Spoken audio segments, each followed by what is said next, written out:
สสะภะคะวะโตอะระหะโตสัมมาสัมพุทธัสสะนะโมตัสสะภะคะวะโตอะระหะโตสัมมาสัมพุทธัสสะนะโมตัสสะภะคะวะโตอะระหะโตสัมมาสัมพุทธัสสะพุทธังธัมมังสังฆังนะมัสสามิติติ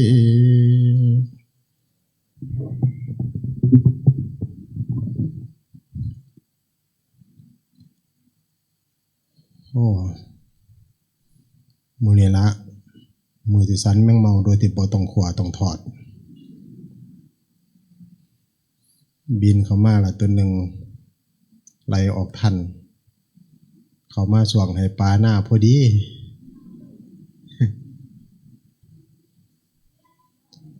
เอาขอนอบน้อมในคุณพระศรีรัตนตรัยกราบขอโอกาสพระเถระนุเถระพ่อแม่ครูบาอาจารย์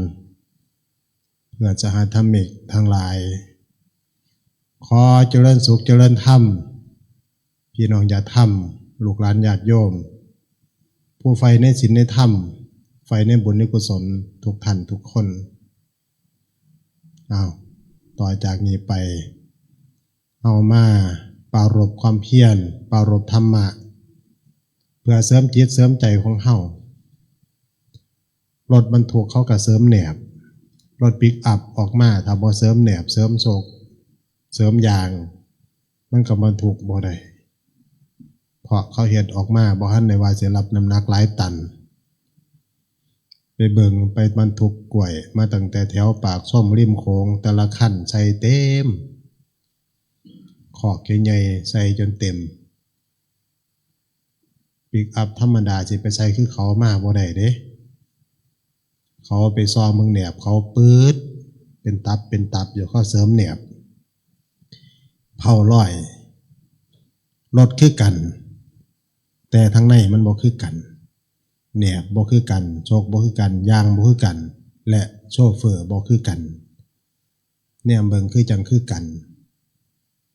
คนคือกันแต่ว่ามันก็สิมีหม่องที่แตกต่างกันคือความรู้ความสามารถของหมู่เฮานี่ล่ะรับน้ำหนัก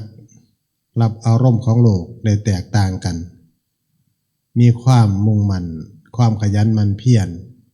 คือมีสติที่แตกต่างกันมีสมาธิที่แตกต่างกันมีปัญญาที่แตกต่างกันและมีบุญวาสนาที่แตกต่างกันแต่ในมื้อนี้เฮามาบำเพ็ญอยู่นี่เนี่ยก็สิมีกองทัพแมงเมามารบกวนจักหน่อยคันผู้ใดมีความมุ่งมั่นตั้งมั่นก็อดเอามองหนหวยคอยปัดคอยในไหวก็เสียระวังบ่อยากปานใดดอกคุณนางรับตาแม่มปากไว้แต่ผู้เทศนี่ติจังหวะเตือนไว้ก่อนเด้อสู่เอ้ยอย่าบินเข้ามาถึงจังหวะอ้าปากเว้าเด้งับลงแล้วบ่คายเด้เฮาก็มาเบิ่งเอาธรรมะนำแมงเมานี่ล่ะมันเข้ามาหยังนี่มาหาแสงสว่างมันก็แสวงหาแสงสว่างใส่ความเพียรพยายามจนปีกขาดปีกคูจงค่อยพากันข้านออกไปมาแรงเมาแต่ว่ามันก็บ่ได้มีเป้าหมายแสงสว่างคือจังหมู่เฮาเนี่ยมาหยังก็มาหาแสงสว่างคือกันแต่ว่าบ่แม่นแสงสว่างทั้งตาเป็นแสงสว่างทั้งใจหาจากไสหาจากปฏิบดวงธรรมธรรมะปฏิโปจะพระธรรมของพระศาสดาสว่างรุ่งเรืองเปรียบดวงประทีปเข้าไปเขามาเนี่ยมาปฏิบัติอย่าได้ประมาทว่า2-3 มื้อหนึ่งสิเห็นอีหยังอย่าประมาทว่าฟังเทศน์ซ้ำนี่สิได้หยังอารมณ์ชั่ววูบติดคุกตลอดชีวิตมีหลายเด้ขับรถไปเข้าปาดหน้าโมโหแห้งหลายลงไปฆ่ากันตีกัน ผู้มีอาวุธก็ได้สร้างบาปสร้างโทษจนตัวเองได้มีโทษมีภัยนั่นคืออารมณ์ชั่ววูบเวลาสร้างกรรมบ่ได้ยังมากมายแค่ตัดสินใจอยู่หลักวิแต่เลยต้องโทษ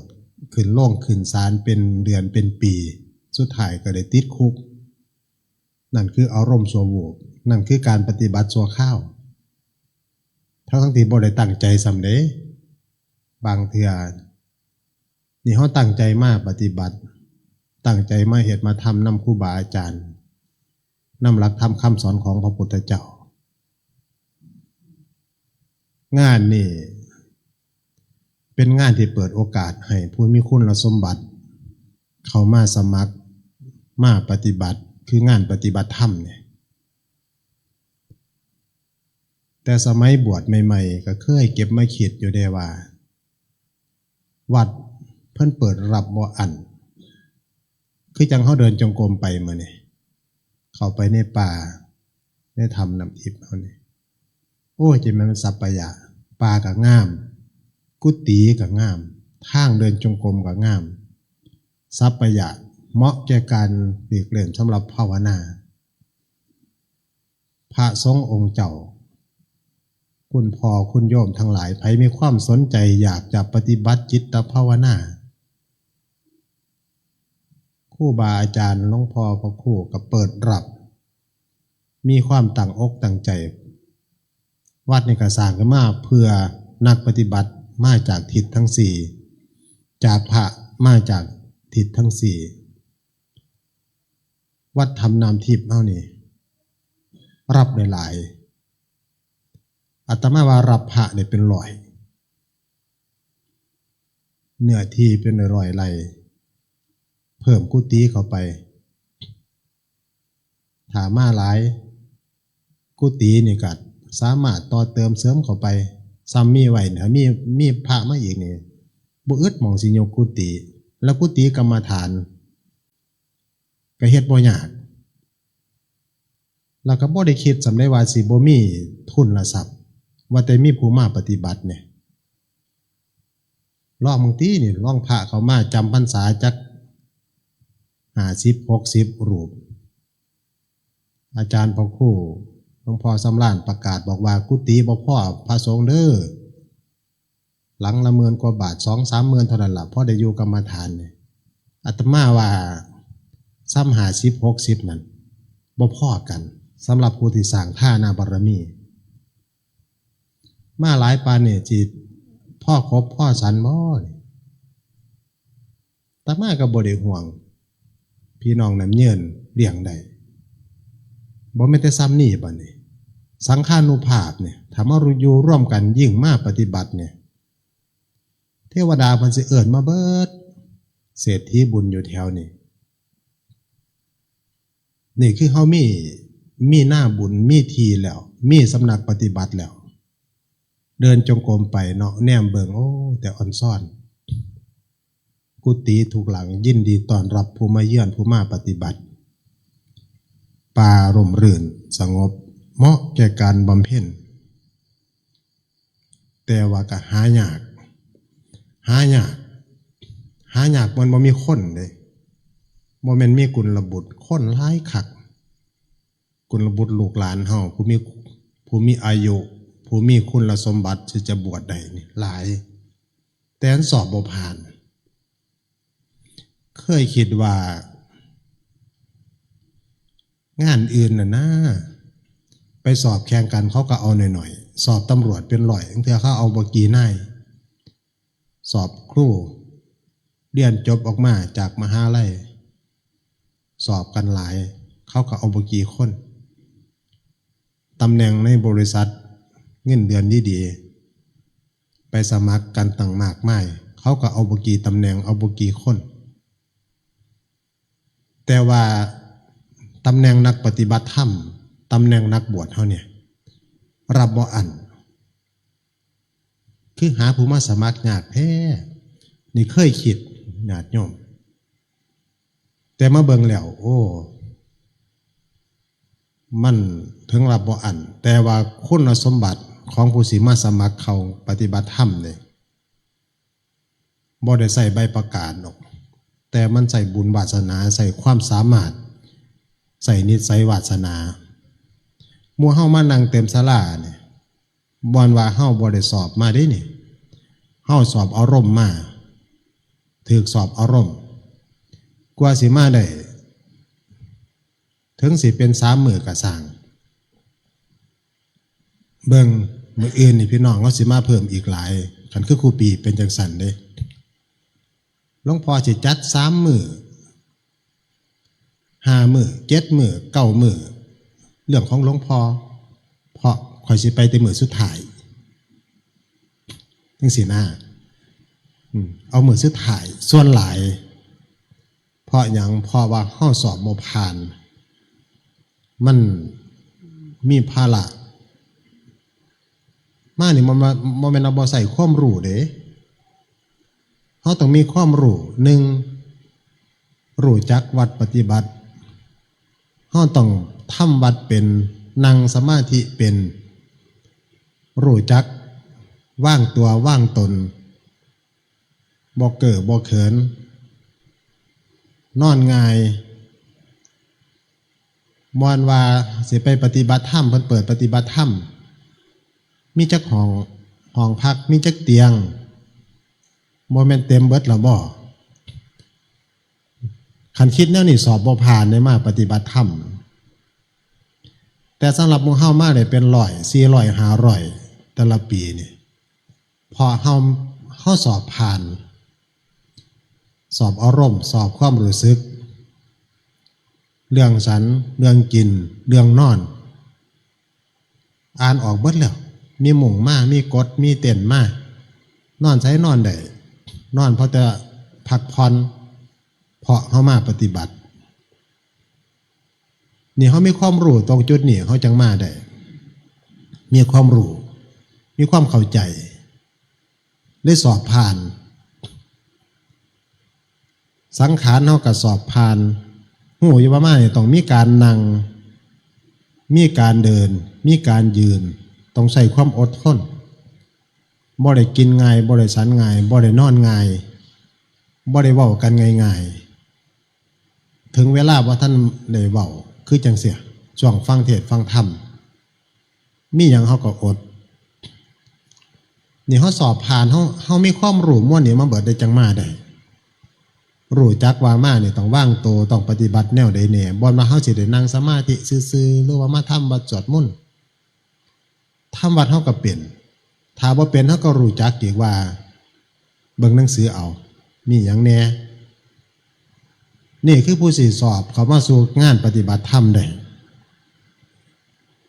ทั้งสั่นคนเฮามากมายอยากมาสอบบ่ผ่าน1จักสิไปนอนจังใดจักสิไปกินจังใดนั่งน้ำเพลินกับบ่ได้ข่อยนั่งบ่ทนข่อยเป็นเบาหวานอดเข่าบ่ได้สารพัดนั่นคือสอบบ่ผ่านห่วงทั้งบ้านห่วงร้านข้อสอบนั่นบ่ได้จำกัดคือจังไปสอบนั่นนี่สำเร็จทั้งโลกเข้าไปสอบของงานสอบโรงเรียนสอบในต่างๆยังมีชั่วโมงละ100 ข้อ50 ข้อแล้วแต่เพิ่นสิออกข้อสอบมาให้แต่ว่าในทางธรรมเฮานี่เฮานับบ่ได้เด้แต่เฮาบ่รู้ตัวถ้าผู้ภาวนาเห็นจิตอันละเอียดเฮาสิรู้จักเลยว่าข้อทดสอบเฮานี่มีมากมายหันหน้าไปในพ่อแต่ข้อสอบสิว่าพวกเฮาบ่แม่นนักศึกษาบ่แม่นโยมนักศึกษานักปฏิบัติแต่เฮาเริ่มต้นสิตั้งหน้ามาหลานก็ออกข้อสอบให้เฒ่าอยู่เฮือนก็ออกข้อสอบให้ความคิดเฮาออกข้อสอบให้คือกิเลสม่านขันธม่านมันออกข้อสอบให้เฮาบัดนี้ถ้าเฮาสอบบ่ผ่านนั่นบ่ได้มานั่งอยู่นี่เด้เฮาสอบผ่านมาตลอดนี่คือคะแนนบุญนี่คือการสั่งสมบุญญาบารมีเฮาก็เลยเข้าใจว่าโอ้เฮาได้มองเบิ่งแต่ว่าวัดเปิดกว้างการปฏิบัติธรรมบ่ได้จำกัดบ่คือจังเขาคอดเข้มในคนรับเทื่อละ20 40 50รับเทื่อละ100แต่จัดปฏิบัติธรรมแนวนี้ครูบาอาจารย์บ่ได้จำกัดมาเลย สิมาหลักร้อยหลักพันรับได้เนี่ยเขาสอบเขามาส่วนการสอบของเป็นพระคือกันเคยคิดว่าโอ้ยหมู่พวกน้องนุงหลายๆคือบ่มาบวชบางทีหางานยากๆบางทีบ่มีหยังได้รับผิดชอบหยังมากมายแค่แม่นว่ามาบวชมาปฏิบัติได้สร้างบุญสร้างบารมีเขาคือบ่มาประเทศไทยเฮานี่ถ้าทั้งโลกไปบ่ไหวทั้งถ้ำเปิดกว้างวัดสิบวชมาบ่อยากปฏิบัติบวชมาศึกษาบวชมาตามประเพณีเฝ้าวัดแต่ละวัดก็ยินดีแม่นว่าสิปฏิบัติบ่เก่งขอให้รักษาความเป็นสมณะความเป็นพระหลวงปู่หลวงตาหลวงพี่หลวงหน้าบวชเข้ามาแล้วฮอดเมื่อสิเข้าพรรษาเนี่ยเห็นคุณค่าของนักบวชคักวัดใดก็ยังได้พ่อหามีหลายคนนั้นก็บ่ได้ว่าปฏิบัติบ่เก่งทำวัดบ่เก่งขอแต่ว่าบ่ได้ปฏิบัติตัวเสื่อมเสียในธรรมวินัยเป็นหลวงพี่หลวงพ่อหลวงตาหลวงลุงรับเบิดแต่ปานนั้นก็หายากบ่มีคนหายากบ่แม่นว่าบ่มีกุลบุตรเพียงแต่ว่าคนเรานั่นสอบบ่ผ่านความรู้สึกก็สอบบ่ผ่านศรัทธาก็สอบบ่ผ่านวิริยะความเพียรสอบบ่ผ่านสัมมาทิฏฐิก็สอบบ่ผ่านก็เลยเข้ามาบ่ได้สมพ่อเพิ่นว่าตัณหาเนี่ยมันผูกบ่แน่นดอกผูกย่อนแต่แก้ได้ยากเพราะเฮามองเบิ่งลูกหลานเจ้าบ้านทั้งหลายเขาคือบ่มาบวชเฮาคิดเห็นตั้งแต่เฮาว่าเฮาพ่ออยู่พ่อไปเนาะเห็นลูกคนนั้นเห็นหลานคนนี้บางเทื่อบางคนโอ้อยู่ซื่อๆคือบ่มาบวชเนี่ยบัดนี้แท้เขาสอบบ่ผ่านทำข้อสอบบ่ผ่านมันก็เลยมาเป็นนักบวชนักพจน์นักปฏิบัติบ่ได้สันโมเฮาทั้งหลายที่มีโอกาสได้มานี่ถือว่าเฮาสอบผ่านเด้ถือว่าเฮาเป็นผู้ที่มีคะแนนบุญสั่งสมมาหลายมันครูบาอาจารย์เนี่ยจัดตั้งขึ้นมานี่เป็นโครงการสำหรับญาติโยมแล้วก็พระสงฆ์เฮากับแม่นสิจัดตั้งขึ้นมาเป็นงานปฏิบัติธรรมเนี่ยตั้งขึ้นมาเพื่อเปิดโอกาสให้ญาติโยมได้มีงานหยังงานทางสร้างบารมีงานปฏิบัติธรรมเฮาว่าแม่นนักบวชนักปฏิบัติอาชีพก็อาศัยจังสิล่ะอาศัยครูบาอาจารย์เพิ่นเปิดโอกาสให้บางหม่องเพิ่นสถานที่สัปปายะเพิ่นก็เปิดโอกาสให้เฮาเข้ามาเข้าคอร์สปฏิบัติธรรมเปิดคอร์สเข้มมาปฏิบัตินำเพิ่นอยู่แต่ละ7 วัน10 วันก็มีนั่นคือเพิ่นเปิดโอกาสให้เฮาสถานที่แห่งนี้ถ้าบ่สร้างบ่เปิดโอกาสเลยก็สิเป็นหน้าเสียดายเพราะมันสัปปายะคือมันเหมาะอย่างยิ่งสำหรับการหลีกเล่นสำหรับภาวนาทั้งภิกษุสงฆ์คือทั้งพุทธบริษัทเฮานะทั้งอุบาสกอุบาสิกาภิกษุสงฆ์เหมาะเมื่อว่าหนึ่งเจ้าอาวาสมีความสามารถมีกำลังเสนาสนะมีความพร้อมเขตอาวาสมีความพร้อมอากาศสัปปายะอาหารสัปปายะบุคคลสัปปายะถ้าบ่เปิดโอกาสเลยน่าเสียดายลูกหลานผู้มีบุญบารมีผู้มีคุณสมบัติสิมาปฏิบัติได้พ่อใหญ่แม่ใหญ่ก็บ่ได้มาต่อบุญบางคนบ่เคยไปทางอื่นเป็นโยมวัดอยู่แต่นี่จังซี่ปีหนึ่งจัดเทื่อหนึ่ง365 วัน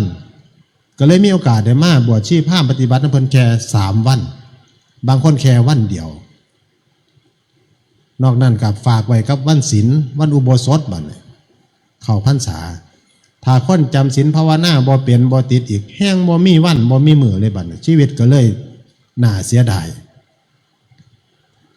1วัดเป็นแต่เสียดายบ่ได้เปิดโอกาสให้ญาติโยมมาสร้างบารมี2ญาติโยมเฮาก็น่าเสียดายบ่ได้มาสร้างบารมีต่อ แต่นี่ในมื้อนี้ภาพสิ่งเหล่านี้เกิดขึ้นมานี่ญาติโยมนี่คือสิ่งที่เฮาบ่ปล่อยโอกาสบ่ถิ่มความพร้อมบ่ถิ่มสิ่งที่เฮามีครูบาอาจารย์เพิ่นสร้างขึ้นมาเนี่ยเพื่อญาติเพื่อโยมเพื่อหมู่เฮานำหลวงพ่อสำราญเพิ่นสร้างขึ้นมาเพิ่นบ่ถิ่มตรงจุดนี้จึงได้เปิดโอกาสให้ญาติโยมเฮามาปฏิบัติจนวัดแห่งนี้เป็นสำนักปฏิบัติธรรมประจำจังหวัดเฮาอีกหม่องหนึ่งและเป็นสำนักปฏิบัติธรรมดีเด่นอีกหม่องหนึ่งนะยังดีได้เนี่ยเฮาบ่ได้ขาดซึ่งว่าสงครามบ่สงบเหตุการณ์บ้านเมืองบ่สงัดเฮาบ่ได้มาปั๊บเนี่ยเมื่อได้ระบาดนี่700 วันผู้ได้จังสิได้ครบรอบมาอีกคันแม่นพลาดปีนึงเนี่ยบุญมื้อนี้ว่าซั่นซะ700 วันเนี่ย2ปี1ปีเองก็365วัน2ปีก็700กว่าวันแล้วล่ะคัน30 27 28 29 30เมษายนนี่บ่ได้จัดก็พุ่นแล้วปี70พุ่นละบัดจังเขาสิได้งอโค้งมาจัดอีกแล้วชีวิตเฮามันสิยาวปานใดบาดนี้นี่แหละคือสิ่งที่น่าเสียดายถ้าผู้บ่ได้มาผู้ปฏิบัติถ้าครูบาอาจารย์บ่ได้เปิดโอกาสให้รวมทั้งทุกสิ่งทุกอย่างล่ะเวลาเฮาได้ทำคือจังมื้อนี้คือกันอาตมาก็คันบ่ได้มาก็เสียดายคือกันมื้อนี้ครบรอบวันมรณภาพของหลวงปู่ล่าก็เลยปกติก็สิไปจัดร่วมกันทั้งสองย่ายทั้งบุญร่วมญาติอยู่แหลมสิรินธรวันที่2ที่3คือยับออกจาก28ไปเนี่ยยับไปใส่เสาร์อาทิตย์มีความพร้อมอยู่หั่นน่ะก็เลยยับไปใส่2-3พฤษภาก็คือสิทำบุญแต่ฮอดมื้อครบรอบเพิ่นก็คือเพิ่นละสังขารอยู่ผู้เจียวอาจารย์เวยก็เลยว่าชวนพี่น้องเฮามาบ่เฮ็ดอยู่พี่บ่อาจารย์เอาก็ดีตัวเฮาก็ทำไปก็ดีเฮามีโอกาสอยู่แล้วเฮามีกำลังพอเฮ็ดได้อยู่แล้วพอไปในมนต์ครูอาจารย์เพิ่นเด้อพอมาปรึกษามันตรงกันกับบุญงานปฏิบัติธรรมอยู่นี้บัดหานี่เพิ่นก็เลยโทรหาอาตมาอาจารย์สุเพียรอยู่พี่คณะสงฆ์กับพร้อมบ่ต้องนิมนต์ไปหลายญาติโยมกับพร้อมมาทำบุญอยู่พี่ซึ่งการทำบุญมันก็เป็นธรรมะอาการิโกปฏิบัติได้ให้ผลได้ไม่จำกัดการเวลาสถานที่มันก็ไม่มีปัญหาโอ้เมียนคู่จานเมียนเอาไปพุ่นละขน้อยนะก็ได้ร่วมตัวก็ได้มาปกติคำว่าได้ครบรอบหลวงปู่ล่าก็บ่ได้มาเด้ปีนี้ก็ว่าสิบ่ได้มารวมบางปีเดือนทุดงผ่านมาพอดีก็ได้มารวมบางปีอายุไก่ก็ได้มาแต่นี่ก็คือสิฟ้าวกลับขึ้นไปเตรียมงานพระราชทานเพลิงพระครูเจ้าคณะอำเภอหน้าหลวงอาจารย์นิรุตเพิ่นอุบัติเหตุมรณภาพก็สิได้ขึ้นเมื่อในคืนนี้เลยมื้ออื่นไปร่วมบุญร่วมงาน30พระราชทานเพลิงแล้วกลับลงมาแหลมสิรินธรมาเตรียมบุญอุทิศว่าบุญร่วมญาติอยู่หั่นนี่คือโอกาสของเฮาครูบาอาจารย์มันก็จัดขึ้นมาเปิดโอกาสในหมู่เฮาสั่นเสียดายผู้อยู่สงสารผู้ตายพุทธศาสนาในซอยได้อยู่บ่แต่ซ้ำหมู่เฮานี่เด้สิเก่งบัดนี้ก็ซอยบ่ได้ถ้าคนที่ซอยบ่ได้1คนบ่ทันเกิดจักสิเป็นหยังวิญญาณสิซอยบ่ได้บ่ทันได้มาเกิดถ้ายังเป็นเทวดาโยมีสัมมาทิฏฐิก็ยังพอได้สัมผัสพอได้ซอยได้โยเวลาพลเก่าซุ่มนุ่มเทวดายังพอได้มาร่วมมาห่วมอยู่แต่ก็บ่เต็มที่เด้ในการบำเพ็ญบุญบารมีนี่เทวดาก็สู่หมู่เฮาบ่ได้เด้พญานาคก็สู่เฮาบ่ได้เป็นหยังเฮามีสิทธิ์บวชได้พ่อใหญ่พวกหมู่เจ้าสิบวชได้พญานาคบวชบ่ได้เด้เทวดาบวชบ่ได้เด้สีนี่นิมิตตนเองเป็นมานพเป็นคนอายุครบ20มาขอบวชเพราะหูจักว่าเป็นอมนุษย์เพิ่นบ่ให้บวชบำเพ็ญเนี่ยขมะบารมีบ่ได้คือหมู่เฮาเพราะพุทธศาสนานี่ซอยได้คือคนที่เกิดมาเป็นมนุษย์มาพบพุทธศาสนาถ้าเกิดมาแล้ว ถึงสิพบสิเห็นกระสร้างบ่มีศรัทธาพุทธศาสนาก็ซอยบ่ได้อย่าว่าตั้งแต่ซ้ำบารมีพวกอาตมาได้สิเป็นพระอรหันต์เป็นพุทธเจ้ามากก็ซอยบ่ได้ถ้าบ่มีศรัทธาแม่นสิฮ้อให้เบิ่งอยู่เข้ากับบ่เอานำถ้าบ่มีศรัทธาบ่มีบุญวาสนาที่สั่งสมมาเอาแม่คนบ่มีศรัทธานี่ยังมื้อเช้าบ่ต้องนั่งรถฮ้อไปบิณฑบาตฮ้อพุ่นละฮ้อไปลงกลางตลาดนัดน้ำเยินพุ่นละหลวงพ่อสำราญฮ้อเวินๆไปนี่ฮ้อคู่มือพวกบ่มีศรัทธานี่กูมือขั้นเขียวหนังสติวันนั้นกูสิยิงหลวงพ่อนี่เบิ่งเขาบ่ได้สอนนำได้กันคนบ่มีศรัทธาแต่ข้าวตะกี้อาตมานั่งสมาธิอยู่ริมแม่น้ำเห็นกบเห็นเขียดเคียกมันเต้นรบขามโอ้กูอยากเต้นย่างขามน้ำได้แนวนี้เป็นปาฏิหาริย์โยมคือสิศรัทธาวะปาฏิหาริย์เพิ่นว่าเห็นนกเห็นเหยี่ยวมันเชิญไปเชิญมากกูอยากหอได้จังซี่เด้กูสิหอไปอ่างคนบ่เข้าวัดเบิ่งคิดว่าแต่พอมาเบิ่งแล้วเบิ่งพวกเรียเดถีทั้งหลายเขาน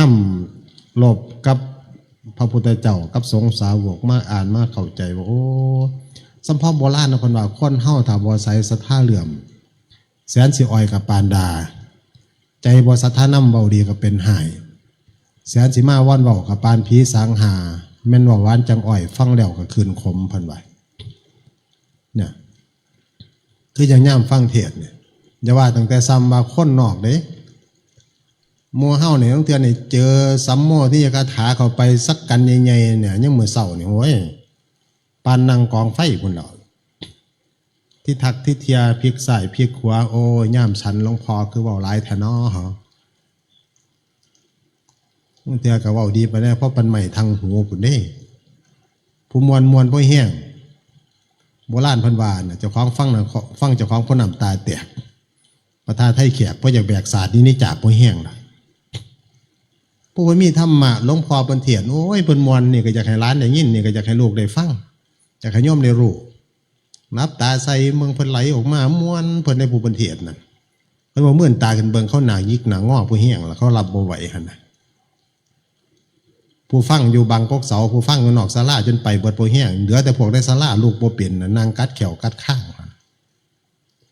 มันบุญบ่ถึงวาสนาบ่ตรงต้องต่อกันโอ้ยมันบ่แม่นสิมาได้ง่ายนี่คือสอบบ่ผ่านจังเข้าใจเลยพี่น้องญาติโยมว่าคนหลายๆไปไสเบิดบ่ไปไสแต่มันมาบ่ได้เป็นหยังคือมาบ่ได้มันสอบอารมณ์บ่ผ่านง่ายก็สร้างเด้บุคคลตัวอย่างที่เห็นเลยนั่นคือนางสารีภาพมณีเฮาเคยฟังประจำอาตมาก็มักเอามาเว้านางสารีภาพมณีนี่แม่มารดาพระสารีบุตรสงสาวกของพระพุทธเจ้าไผปัญญาหลายกว่าหมู่พระสารีบุตรปัญญาหลายกว่าหมู่ความสามารถของพระสารีบุตรบารมีของเพิ่นบารมีธรรมพระเทวทัตเอาภิกษุสงฆ์ไปนี่400-500พระสารีบุตรนำไปเทศเอาสำเร็จอรหันต์เอาหอกลับมาเบิดเบิ่งติบารมีปัญญาของเพิ่นแต่นั่นคือเขามีบารมีต่อกันบัดอีกผู้หนึ่งมันเนี่ยไผสิอยากปาถิ่มแม่เจ้าของคือนางสารีภาพมณีหันหน้าจะกลับไปโปรดแม่ย่ามใดเนี่ยคือยังไม่ถึงเวลาพอไปแล้วก็ไม่มีศรัทธานางสารีภาพมณีเนี่ยเราบ่พอใจนักบวชเราเขียดแต่มือพระสารีบุตรออกบวชแล้วใจบ่ศรัทธาเหลื่อมเพราะคนมีศัพท์เราเป็นตระกูลพราหมณ์เป็นตระกูลเศรษฐีเป็นคนมีพร้อมทุกสิ่งทุกอย่างก็เลยมองว่าพวกไปบวชนี่สิไปบวชเฮ็ดอีหยังไปให้ชาวบ้านเขาอยากนำอายคนยิ่งฐานะดีนี่มีเงินมีทองมีค่ำมีทรัพย์สมบัติมากมายเห็นลูกอุ้มบาตรไปขอนำคนอื่นมาสารนี่แม่นี่อายคนเป็นความรู้สึกเดียวกันกับพระนั่งพิมพ์ผ้าครับอันนี้คืออ่านในปฐมบทสมโพธิภาคอีสานนะแปลภาษาบ้านเฮาพระเจ้าจังแสดงให้ฟังว่าเนี่ยคือเป็นการโปรดสัตว์บ่ได้มาบินเอาเขาอาหารอย่างเดียวแต่มาบินเอาคนที่สร้างสมบ่ได้มีรวมกันมาก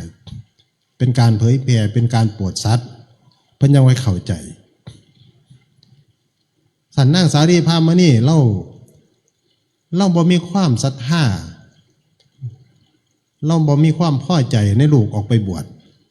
อยากทำบุญกับท่านที่อาจจะตั้งโรงท่านบนถนนซีมุมเมืองก็ได้เป็นยังต้องป้าแม่ไปเป็นยังต้องป้าทรัพย์สมบัติไปขันลูกกลับมาบ้านภาษาลิบุตรหันกลับมาปับนี่ขันบ่สึกบ่ต้องมาเว้ากันเราว่าการบ่สึกคือการป้าแม่ถิ่มเราว่าขันบ่คือจะสึกมาอยู่น้ำแม่ก็บ่ต้องมาเว้ากันสิเอาหยังไหนไปเทศไปสอนเราบัดนี้เมื่อว่าซ้ำกับรถเข้ามาในปั๊มบ่ยอมเปิดฝาถังเนี่ยมันสิเติมน้ำมันให้ได้จังได๋จังซี่นะซ้ำกับตะเกียงโปะเฮาเนี่ยตะเกียงเฮานี่บ่หมุนใส่ขึ้นสิไปจุดติดได้จังได๋ใส่ตะเกียงบ่เอาขึ้นจุดมันก็บ่ติดใจบ่ขึ้นมาศรัทธาบ่ฟูขึ้นมาพระพุทธเจ้าก็โปรดบ่ได้ภาษาลิบุตรก็โปรดบ่ได้แม่เจ้าของก็คาก็โปรดบ่ได้ปูนจนสุดท้ายเอาไปคิ้วสุดท้ายเอาโปรดคนมาทั่วบ้านทั่วเมืองภาษาลิบุตรผู้เลิศด้วยปัญญาเนี่ยโปรดนางสารีพามานี่คือคิ้วสุดท้ายเลยก่อนจะนิพพานเอาแม่ไปคิ้วสุดท้ายเพราะรู้จักแต่ว่าต้องถึงขันเอาความหักความแพงเนี่ยจะได้แม่ก็คือแม่ถ้าอาการนักมากกาวาสิทธิ์ล่าโลกนี่แม่กาสิทธิ์อ่อนลงอยู่ดอกจังค่อยมาพอมาอ่อนแล้วสิซึกเจียวบ่บัดเนี่ยบ่สินิพพาน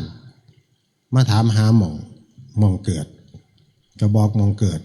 หูจักว่าลูกชายอาพาธหนักป่วยหนักจะละสังขารถิ่มเอาในคืนนี้จังเป็นนางเฝ้าบัดนี้ด้วยความสงสารคือความเป็นแม่จะเห็นเทวดาลงมากราบภาษาลิบุตรเขาอุปถากเพิ่นก็บ่ให้อุปถากว่ามีสงสาวกมีลูกศิษย์อยู่เทวดากราบแล้วเปล่งรัศมีก็ฮ้อนี้มาเพิ่นไปเห็นจังค่อยเกิดศรัทธาปาดขนาดลูกเฮาเป็นคนเทวดาที่เฮากราบไหว้ยังมากราบลูกเฮาเพิ่นว่าแต่ว่าลูกเฮาบ่ธรรมดาแล้วลูกเฮาซ้ำนี่พุทธเจ้าสิซ้ำไหนเพิ่นว่าเนี่ยนั่นใจมันก็เลยเปิดจังค่อยเทศ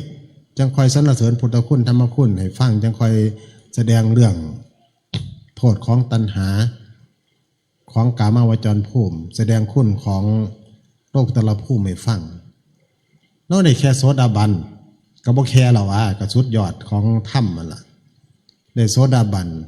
ได้ดวงตาเห็นธรรมแล้วจังค่อยว่าโอ้ยสารีบุตรคันแม่อายุบ่ยืนกว่าก็เลยแม่สิตายถิ่มซื่อๆเนาะสร้างมาป๋าแม่ไหวกลางหน้าแกมหมูไก่สร้างมาป๋าแม่ไหวกลางให้แกมหมูกาจังค่อยว่าแปลภาษาบ้านเฮาสิออกมาทำนองสินะนี่บ่ง่ายพี่น้องญาติโยมถ้าเฮาสั่งสมบุญญาบารมีทำบุญรวมกันมาบ่เพียงพอแม้จะเป็นสามีภรรยาแม้จะเป็นลูกกับพ่อลูกกับแม่ก็แยกทางกันไปน้ำกันบ่ได้สันครูบาอาจารย์วัดสำนักปฏิบัติเฮานี่เพิ่นตั้งขึ้นมาเพื่อว่าให้เฮามาสร้างบารมีมาสร้างความผูกพันมาญาติดีต่อกันเอาพอไว้เพื่อว่าเฮาสิได้มีวาสนาตรงต่องต่อกันถ้ามีบุญวาสนาตรงต่องต่อกันอยู่ไกลก็อยากเห็นบ่มากกับฝันพอคันมีบุญวาสนาต่อกันได้บัดนี้มันก็ง่ายสร้างบารมีน้ำกันเพราะมันมีความรักมีความศรัทธามีความมุ่งมั่นที่อยากจะร่วมบุญอยากจะร่วมปฏิบัติพ่อใจเราฝนตกกระแขงน้ำแกงกระลุยนั่นคือเฮาสร้างบุญวาสนารวมพร้อมกันมาอาตมามันเอามาเว้าเรื่องที่พี่น้องเฮาติดตามที่อาตมาภาคปฏิบัติในการจาริกเพื่อเผยแผ่อาตมามาเน้นในการจาริกไปเพื่อเผยแผ่เพื่อฟื้นฟูศรัทธาไฟมาได้กันใหม่สัพพสัตถิจมค้นลุกขึ้นเกณฑ์ขาชิ่งแย่งแข่งกันก้อนสิ่งเหลืออยู่ในเพียง3 ห่มโพธิ์สีธรรมะไม่กลับมาโลกาจะพินาศนิมโบราณนพนวาเอาไว้เฮ็ดจังได๋บัดนี้ห่มโพธิ์สีบ่ได้สิปลูกไว้ไสอย่างคือจังต้นภาษีมหาโพธิ์ได้พี่น้องคือจังต้นไส้เด้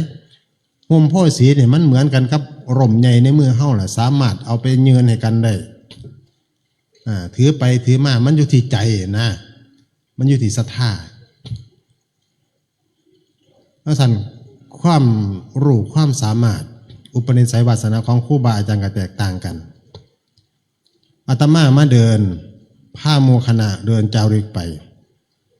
บ่ได้หมายความว่าอาตมาสิเป็นผู้ที่เลิศกว่าหมู่คณะสงฆ์เก่งกว่าครูบาอาจารย์เหมือนกันครับพ่อค้านั่นน่ะพ่อค้าขายเสื้อผ้าบางคนก็เหมือนตลาดนัดไปตามตลาดนัดจังค่อยพ่อได้ขายจังค่อยถือส่งเจ้าของบางคนบ่ไปไสเปิดร้านขายอยู่หันจนรวยขายอยู่หันละอยู่กับร้านเจ้าของจนรวยบ่เคยเก็บเคยหอบคือสมัยแต่ข้าวตะกี้ไอ้ที่ค่อมอาจารย์เบยแล้วก็ไปหาขายตลาดนัดไปบางเทื่อตะลิตนไปลงอยู่เมืองเลยฝนตกไหลหอบของเก็บลบเขามาอยู่ในวัดมาเศร้ามีแห้งมานั่งคุยผ่าเปียกก็มีแต่ก็ต้องไปจังสันเพราะมั่นวาสนาตลาดนัดไปน้ำตลาดนัดอีกพวกนึงบ่ไปใช้บัดนี้ยังมาเศร้ามากกับเปิดร้านขายอยู่หันรวยขึ้นกันในการเผยแผ่สร้างบารมีขึ้นกันครูบาอาจารย์เคยจังโมคณะเพิ่นบ่ไปไสเปิดวัดจัดปฏิบัติธรรมนี่ก็ได้โยมหลายก็ได้บุญได้บารมีส่วนอาตมาถนัดในการเดินเข้าหาพาพี่น้องปฏิบัติเอากลับไปนี่คือมันก็แล้วแต่วาสนาหรือโอกาสอาตมาก็เดินมากเกือบทุกปีที่มันมาเน้นนักในการเผยแผ่ก็คือ4-5 ปีมานี่ที่เน้นนักในการเดินจาริกไปเพื่อเผยแผ่พุทธศาสนาและเพื่อสันติภาพโลกถามมาเดินไปมันเดินไปในเพื่อหยังแน่เริ่มต้นคือเพื่อบำเพ็ญตนนั่นแหละเอาพระสงฆ์องค์เจ้าที่บวชเข้ามาคืออาตมาก็รู้เฮาหูของเฮาว่าทาอยู่วัดนั่นพระที่ลูกศิษย์ที่บวชเข้ามาทาอยู่วัดอาตมาคุ้มบ่เก่งบ่คือครูบาอาจารย์ที่มีข้อวัดปฏิบัตินี่คืออาศัยบารมีครูบาอาจารย์ที่ว่างเอาไว้สร้างเอาไว้หลายแล้วคุ้มครองรักษาพระได้สวยงามแต่สำหรับอาตมาเนี่ยมาเบิ่งแล้วอยู่วัดเนี่ยบารมีบ่พอลูกหลานมาบวชนำเป็นแต่ได้บางเทื่อก็บ่ได้เพราะเฮานำเขาบ่พอคุ้มเขาบ่นี่แต่พอพาไปย่างไปเดินมันดีขึ้นมาอยู่วัดเนี่ยขาดทำวัดก็บ่กล้าหายเฮาอยู่จังได๋ไปจังได๋แน่บางเทื่อเฮาก็อบรมก็ได้แต่อบรมภาคปฏิบัติบ่นี่นอนเล่นโทรศัพท์เฝ้าเกมเบิ่งหยังไปบวชใหม่บวชเก่ารวมทั้งตัวเฮาเองอีกซ้ำบัดนี้แต่พอไปเดินมันเห็นได้บัดนี้พอออกพาไปเดินยางเบิดมือทำความเพียรคำมาถิ่มโทรศัพท์ไว้บ่ได้สนใจไปนอนเพิ่นเมื่อยเพิ่นคือเว้ยเข้าทาเว้ยว่าตั้งกฎกติกาไว้สิย่างเมื่อยปานใดก็ตามสั่งฝนตกฟ้าห้องเปียกปอนนั้นก็ตามสั่งเราจะไม่ขาดทำวัดจะไม่ขาดการอบรมธรรมะแล้วเฮาสิบ่เดินจนประเภทที่แบบว่าจนบ่มีเวลาได้ทำวัดสวดมนต์มื้อละ20-30ซะส่วนหลายเพื่อให้มีเวลาได้มาทำวัดสวดมนต์นั่งสมาธิและอบรมกันมันเลยเป็นการปฏิบัติธรรมจัดปฏิบัติธรรมสัญจรบัดนี้ไปนี่คือสิ่งที่ได้เกิดขึ้นมาในหมู่คณะและในตนเองได้ทำความเพียรได้เดินจงกรมมาราธอนตัวนี้ต้องมากหลายบัดนี้ได้ใส่สติเดินน้ำทันนนทางเดินไปมันได้ใส่สติตลอดได้ศึกษาตลอดไผสิว่าบางเทื่อว่าเข้าไปบ่ได้สอบนักธรรมหมู่เขาสอบนักธรรมตีนักธรรมโทษเลยอาตมาพาพระออกเดินแล้วแต่นั่นมันยิ่งกว่าสอบนักธรรมอีกกระทู้พุทธธรรมวินัยที่เพิ่นพากันไปสอบ4วีซ่าเนี่ยวีซ่าละบ่กี่ข้อที่เพิ่นออกมานั่นคือเอาออกจากสัญญาแต่ว่าไปเดินไปย่างไปปฏิบัติเนี่ยมันปรมัตถ์มันศึกษาและปฏิบัติมันทำข้อสอบทุกมื้อโจทย์มีเฮาทุกมื้อเฮาต้องต่อสู้กับกิเลสมารเฮ็ดจังจะรักษาทุตองค์ได้ไว้ได้เฮ็ดจะรักษาศรัทธารักษาความเพียรพญามารตั้งโจทย์เฮาทุกมื้อแก้ปัญหาทุกมื้อแก้อารมณ์เจ้าของทุกมื้อก็เอาสิย่างได้ กำหนดไว้500 กิโลกว่าสิครบ500 กิโลนี่คือมันได้ต่อสู่ได้ทำโจทย์ทุกมื้อเลยปัญญามันก็เกิดขึ้นเรื่อยสิ่งที่เอาชนะตอบคะแนนได้คุณมันเป็นคะแนนบุญคือเป็นบารมีขึ้นไปนี่หนึ่งคือสิ่งที่การเดินได้สร้างบารมีวิริยะบารมีขันติบารมีได้สัจจะบารมีในสิ่งที่เขาสอนแล้วมันก็คือได้ทำการเผยแผ่ได้ฟื้นฟูศาสนาพุทธบริษัททุกมื้อที่เดินไปเนี่ยว่าจะเดินในประเทศไทยเฮาอย่างปีเดินรอบประเทศไทยที่ผ่านมาเนี่ยเดินรอบประเทศไทยใช้เวลาอยู่6 เดือนปีนโควิดพอดีที่อาตมาวันเน้นเดินมานี่6 ปีนี่ปีที่6เพราะปี2019ประมาณนี้ที่โควิด19เลยเดินไปอินเดียเดินแต่ทำพระใหญ่หอดต้นพระศรีมหาโพธิ์พุทธคยามันจะใส่ความรู้ใส่ความสามารถใส่ความเพียรใส่บุญใส่บารมีเงินหลายปานใดก็สร้างแม่นโยมเฮาสิอุปถากโยมเฮาสิมีรวยมอบให้เป็นเงินล้านก็ไปบ่ได้ถ้าเฮาบ่มีบารมีบ่มี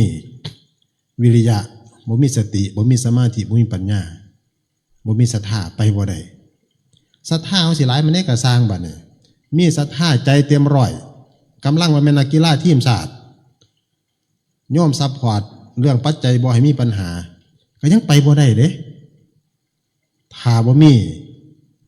บริวารสมบัติระหว่างทางเนี่ยนี่คือการศึกษามาเห็นโอ้เฮาสร้างมาเนี่ยศรัทธาเต็มร้อยบางท่านว่าผมนี่ใจเกินร้อยถอดรองเท้ายางใจเต็มร้อยคักพ่อบาดเจ็บพ่อป่วยมากเป็นไปไล่ต่าง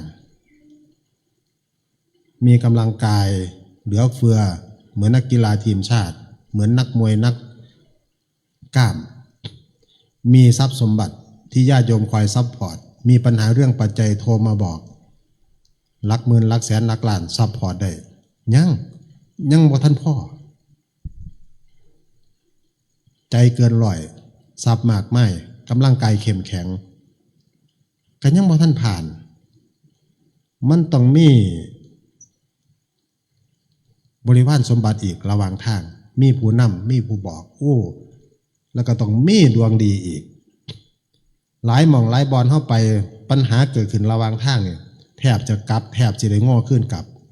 นั่นแหละคือเวลาที่เขายิ่งกว่าเขาสอบนักธรรมเอกอีกอาตมาก็เลยบอกกับหมู่คณะลูกศิษย์ว่าเขามาเนี่ยมันว่าเขาบ่ได้มาศึกษาดิ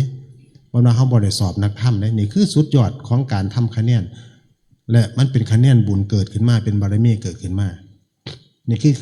คือในกลุ่มของพระเขาเองพระธรรมญาตาทุดงค์ที่พระกันจาริกไปต่อมาคือการเผยแผ่ปันนี้เป็นไงแต่ละบ้านที่เขายางไปปั๊บพาชาวบ้านทำบุญยิ่งเขาเดินมีบารมีเดินมาไกลปานได้เนี่ยเอาซึ่งว่าเขาสิเขามานี่อาตมายังคิดได้ที่กิ่งปีนี่พอจบโครงการเด้ตั้งใจสิมาจบอยู่น้ำเยื่นเขาเนี่ยปีนี่เดินมาไกลพึ่งมาหยุดวังสงกรานต์เนี่ยหยุดพักหยกสิเข้าศรีลังกาจังคอยสิออกมาแล้วสิเขามาเดินเมืองไทยเฮาถ้าเหตุการณ์สงบคือความตั้งใจเอาไว้คุยกันกับพวกผู้กองคุยกันกับพวกว่าสิเดินมาเยี่ยมเด้อสิมาทำโรงท่านเยี่ยมมาตามชายแดนเฮาตั้งแต่พุนละตั้งแต่สระแก้วปาจีนมาจนสิมาจบอยู่ช่องบกนี่โครงการที่ว่างเอาไว้แต่พอมาเกิดสงครามมาเกิดปัญหาหลายอย่างหลายแนวปรับตอนนี้ยังหยุดอยู่ปียังไม่ได้ปิดโครงการในการเดินเพื่อเผยแผ่แต่ก็เริ่มต้นเดินไปในอินเดียเนปาลสิเข้าศรีลังกาสิมาเกาะบาหลีจังสิเข้าจังสิขามาไทยเฮาในปีนี้ตอนนี้ยังหยุดไว้อยู่แต่ว่าตั้งแต่โควิดมาเนี่ยก็คือเดินเพื่อเผยแผ่พอมาเดินในประเทศไทยเฮานี่เห็นผลในการเผยแผ่ในการฟื้นฟูศรัทธาคืออาศัยที่เฮาผ้ากันสร้างบารมีนี่พี่น้องญาติโยมวิริยะบารมีขันติบารมีนี่มันมีผลต่อหมู่เฮาอีดีเด้ถ้าอยู่ๆมานัดมาว่าเอาสิพาปฏิบัติธรรมเด้อ สินั่งรถไปมื้อนี้นัดปฏิบัติธรรมถ้าบ่ถึงครบรอบ27 28 29ในการจัดปฏิบัติธรรมหมู่เจ้าก็บ่ได้มาก็บ่ได้พ้อกันในแบบนี้แต่ในช่วงเดือนน่ะเอาลองมื้อที่นี่ถ้าสมมุติว่าอาตมาเดินมาอีดีเนี่ยที่ตามเป้าเนี่ยสิมาปิดโครงการอยู่ในน้ำเยื่นเนี่ยปิดโครงการเดินธรรมญาตรามาราธอนในสิได้แต่หลังจากนั้นว่าสิไปจำพรรษาผู้สมุยก็สิเดินจากน้องโมฮีเดินจากแหลมสิริธรขึ้นผู้สมุยอีกคือว่าคันนั้นตั้งใจเดินมาอีดีคือว่านั่นปรับนี่พวกมัวเฮ้านี่สิได้ร่วมงานปฏิบัติธรรมเพราะถ้าเฮ้าบ่ร่วมเฮ้าก็สิอายเพิ่นเพราะผู้สิร่วมมาปฏิบัติธรรมนำผู้สิมาต้อนรับเขาเมื่อปิดโครงการเนี่ยหลายก็เรียกกันจังซี่นะเพราะทุกหม่องที่เฮาปฏิบัติมาเนี่ยด้วยขันติมีวิริยะบารมีที่ปฏิบัติมาเนี่ยมันทำให้มนุษย์เทวดาทั้งหลายที่เฮาเป็นคนบุญนี่ตื่นตัวนำแจ้งให้ทราบบอกให้รู้คือจังคือเริ่มต้นปรับไปบิณฑบาตพ่อใหญ่ในหมู่บ้านเฮาไปสิละพอบิณฑบาตแล้วชาวบ้านเขาเตรียมบ่ทันมาเฮาคือบิณฑบาตมื้อนี้บิณฑบาตอยู่บ้านนี้คือจังเขามานำเยื่นปรับนี่พระทุดงมาปรับพี่น้องหาหยังใส่บ่ทันเพิ่นมาแต่ไสมาแต่ไกลอยู่เทื่อก็ติดอยู่รถโครงการธรรมญาตราเพื่อสันติภาพเพื่อฟื้นฟูพุทธศาสนาจากพระธาตุพนมสู่พระธาตุดอยกองหมู่แม่ฮ่องสอนปาดมาไกลปานนั้นเฮาคือบ่รู้ผู้ใหญ่บ้านคือบ่ประกาศเพิ่นว่าผู้ใหญ่บ้านก็ไปอยู่หันบ่ดีผู้ใหญ่บ้านก็เรียกว่าประกาศจังได๋ข่อยก็ฮู้พร้อมกับเจ้านี่ละว่าซั่นว่าอาตมาได้หยิบเอาตรงจนมาเป็นประเด็นบัดนี้มาเป็นประเด็นก็คือแจ้งตลอดเส้นทาง1น้ำชายแดนคุมื้อนี้พระปลอมมันหลายหรือว่าพระธรรมปลอมมันกล้าแก่เฮาไปด้วยความบริสุทธิ์ใจคือเฮ็ดเป็นโครงการขึ้นมาเลยไผเป็นผู้นำอาจารย์สุพิษวัดถ้ำผาใหญ่เป็นผู้นำเจ้าของโครงการเทินเพื่อสันติภาพเดินเพื่อเผยแผ่จากนี้ไปฮอดไสมื้อนี้ขอเขามาพักมื้อนี้จะเข้าพักวัดถ้ำน้ำทิพย์เอาหนังสือมาแจ้งครูอาจารย์ไว้จังซี่ผู้ใหญ่บ้านฉบับนึงอีกหามื้อสิย่างมาฮอดจังซี่น่ะมันม่วนหากันในบัดนี้มันม่วนนั่นล่ะตลอดเส้นทางที่เดินไปแต่ละบ้านเนี่ยเหมือนกันไปฟื้นฟูวัดขึ้นมาบางหม่องห้องน้ำบ่ได้ซ่อมบ่ได้เฮ็ดมานานแล้วเมื่อพระธุดงค์เข้าไปปรับนี่ห้องน้ำก็ได้ซ่อมวัดก็สะอาดโยมได้เข้าวัดมาเพราะมาต้อนรับมาเอาบุญนำกันทุกมื้อเดือนอยู่4เดือน5เดือนคือพ่อแนวนี้เป็นการจัดงานอยู่ตลอดจัดงานปฏิบัติธรรมในหมู่บ้านนั้นๆซึ่งเขาก็เห็นได้ว่าอนุภาพของพุทธานุภาพธรรมานุภาพสังฆานุภาพตาเหตุจริงทำจริงเนี่ยคนดีเขายังมีอีกหลายที่เขาต้องการบุญนะคนบุญยังมีอีกหลายที่ต้องการมารวมสร้างบารมีบางเทื่อเขาเหมือนกันก็เอาไม้ไผ่มาสีกันเพื่อจะให้เกิดไฟนะความเพียรบ่ถึงเขาก็อาจจะว่ามันเป็นไปบ่ได้จะให้เกิดไฟพวกหมู่เฮาเนี่ยไม่เป็นมนุษย์ไม่เป็นคนเนี่ยทุกคนมีบุญญาบารมีเพื่อกันเบิดเพียงแต่บางครั้งเนี่ยเฮาปลุกกันบ่ถึงทุกคนที่นอนอยู่หันลูกเฮาหลานเฮาที่มันไปเที่ยวงานมามันนอนเนี่ยมันสามารถจะลุกขึ้นมาทำงานได้อยู่แต่ว่าเทื่อกันปลุกบ่ถึงมันบ่ลุกสินะพ่อใหญ่เอื้อนค่ำ2ค่ำเตือนแม่เว้ยเตือนแม่นี่แค่นั้นบางเทื่อมันต้องเอาน้ำไปสาดเอามันจะลุกขึ้นมาเฮ็ดงานจังซี่นะสั่นพวกหมู่เฮาเนี่ยชาวพุทธเฮานี่เฮามีบุญหลายบางคนมีบุญมีบารมีแต่ว่าปลุกบ่ถึงพอเดินมาอาศัยบารมีที่สร้างมาไปปลุกศรัทธาเนี่ยมันได้ผลพอออกไม่ออกได้ผลตอนนี้มีพี่น้องอยู่ทั่วไทยมีครูบาอาจารย์อยู่ทั่วไปจนว่ามีอยู่ทั่วโลกตอนนี้ว่าอยู่ประเทศใดที่เดินไปมาปรับได้พี่ได้น้องปลุกขึ้นมาเป็นชาวพุทธปลุกขึ้นมาพอเดินในประเทศไทยเฮาเอาแต่ว่าปลุกรอบประเทศไทยปลุกจากประดังเบซ่าขึ้นมาฮอดพระธาตุพนมตอนนี้อาตมามานั่งรับตาเบิ่งพยายามเบิ่งว่ามีจังหวัดใดในประเทศไทยที่บ่ทันได้ไปเดินบ่ทันได้ไปสร้างบุญบารมีกับพี่น้องชาวไทยเนี่ยก็มีแค่3จังหวัดอยู่ภาคใต้นอกนั้นอาตมาได้มีพี่น้องเบิดทุกจังหวัดในตอนนี้แน่นแฟนบ้างบ่แน่นแฟนบ้างแล้วแต่ว่ามีบุญต้องกันสำเร็จแต่ว่าครูบาอาจารย์ญาติโยมที่เฮาเดินเข้าไปพาสร้างบุญบารมีนี่คือสิ่งที่ถามมาเดินไปได้หยังได้ฟื้นฟูศรัทธาศีลทานภาวนา พี่น้องเขาเห็นเลยว่าบ้านไหนเป็นจังไดเมืองไหนเป็นจังไดถ้าต่อมาก็เลยมีโครงการนำธรรมะกลับคืนสู่แดนพุทธภูมิเพราะเคยไปคือจังเคยเห็นพี่น้องเบิ่งแล้วว่าพ่อไปต่างประเทศไปอินเดียเนี่ยอินโดซึ่งมันเป็นสถานที่ที่เคยเจริญอย่างมากของพุทธศาสนาและแดนพุทธภูมินี่เสียซึ่งปัจจุบันนี้เงียบเหงาสีสังเวชนี่ถ้าพี่น้องคนไทยศรีลังกาพม่ากัมพูชามาเลเซียตอนนี้มีเวียดนามมีเกาหลีเริ่มมีหลายกว่าเก่าสมัยตะกี้มีตั้งแต่ศรีลังกากัมพูชาก็บ่ค่อยเห็นไปสมัยไปเริ่มต้นไม่กับครูจารย์สำราญไปอาตมาพาเพิ่นไปแต่ข้าวสิมีแต่พม่ากับไทยหลายสุดคือไทยเฮาเศรษฐกิจดีหรือว่าศรัทธาเฮาสูงกับบรุแต่ก่อนนี่ไปไหว้พระสังเวสีนี่ไทยเฮาเป็นหนึ่งต่อมาเริ่มมีศรีลังกามีพม่าเดี๋ยวนี้มีกัมพูชาและเวียดนามมีฮ่องกงเริ่มมีมาหลายขึ้นบัดนี้พุทธศาสนาทาพวกมู่เฮาเข้าไปนี่คือจะเงียบเหงาพุทธสังเวสีนี่แต่ตอนนี้คึกคลื่นขึ้นมาสมว่าพุทธานุภาพยั่งอยู่เพราะพวกมู่เฮาพากันเข้าไปสวดมนต์เสียงสวดมนต์อยู่ตอนพระศรีมโหบ่เคยขาดบ่เคยเงียบไม่ใช่คนในพื้นที่แต่เป็นพุทธบริษัทที่กระจายกันอยู่ทั่วโลกใบนี้พ่อขาวแม่ขาวนักบวชเดินอ้อมต้นพระศรีมโพธิ์ตั้งแต่ตี 5ตั้งแต่เขาเปิดจนหอดเขาปิดคนเดินจงกรมรอบต้นพระศรีมโพธิ์บ่เคยขาดเสียงสวดมนต์คนละทำนองแล้วแต่ประเทศไทยประเทศเฮาบ่เคยเงียบไม่ใช่คนในพื้นที่ทุกคนลงทุนไปคนละ 30,000 40,000นี่คือคุณค่าของการเฮาไปตอบบุญแทนคุณพระพุทธเจ้านี่คือเฮาไปฟื้นฟูพุทธศาสนาให้มีความสง่ามีราศีมีอานุภาพขึ้นมาให้สวยงามสมว่าเป็นศาสดาเอกของโลกอาตมาก็เลยมองไปว่าทรงพุทธรูปไปเขาขอพุทธรูปทรงไปวัดนั่นวัดนี่ที่มีบ่ถึง 1%คนที่ยังนับถือพุทธศาสนาในประเทศอินเดียนี่มีไม่ถึง 1%เป็นอย่างคือมีบ่หลายพอเขามี1,400 กว่าล้านชาวพุทธก็มีหลายแต่ว่ามันเหมือนกันกับเขาเปลือกกำหนึ่งเขาวานลงไปในข้าวสารกระสอบใหญ่ๆหลายสอบมันก็เลยคือมีหน่อยแต่ว่าถ้าเปลือกกำหนึ่งวานลงไปในกะละมังเข้ามามันมีหลาย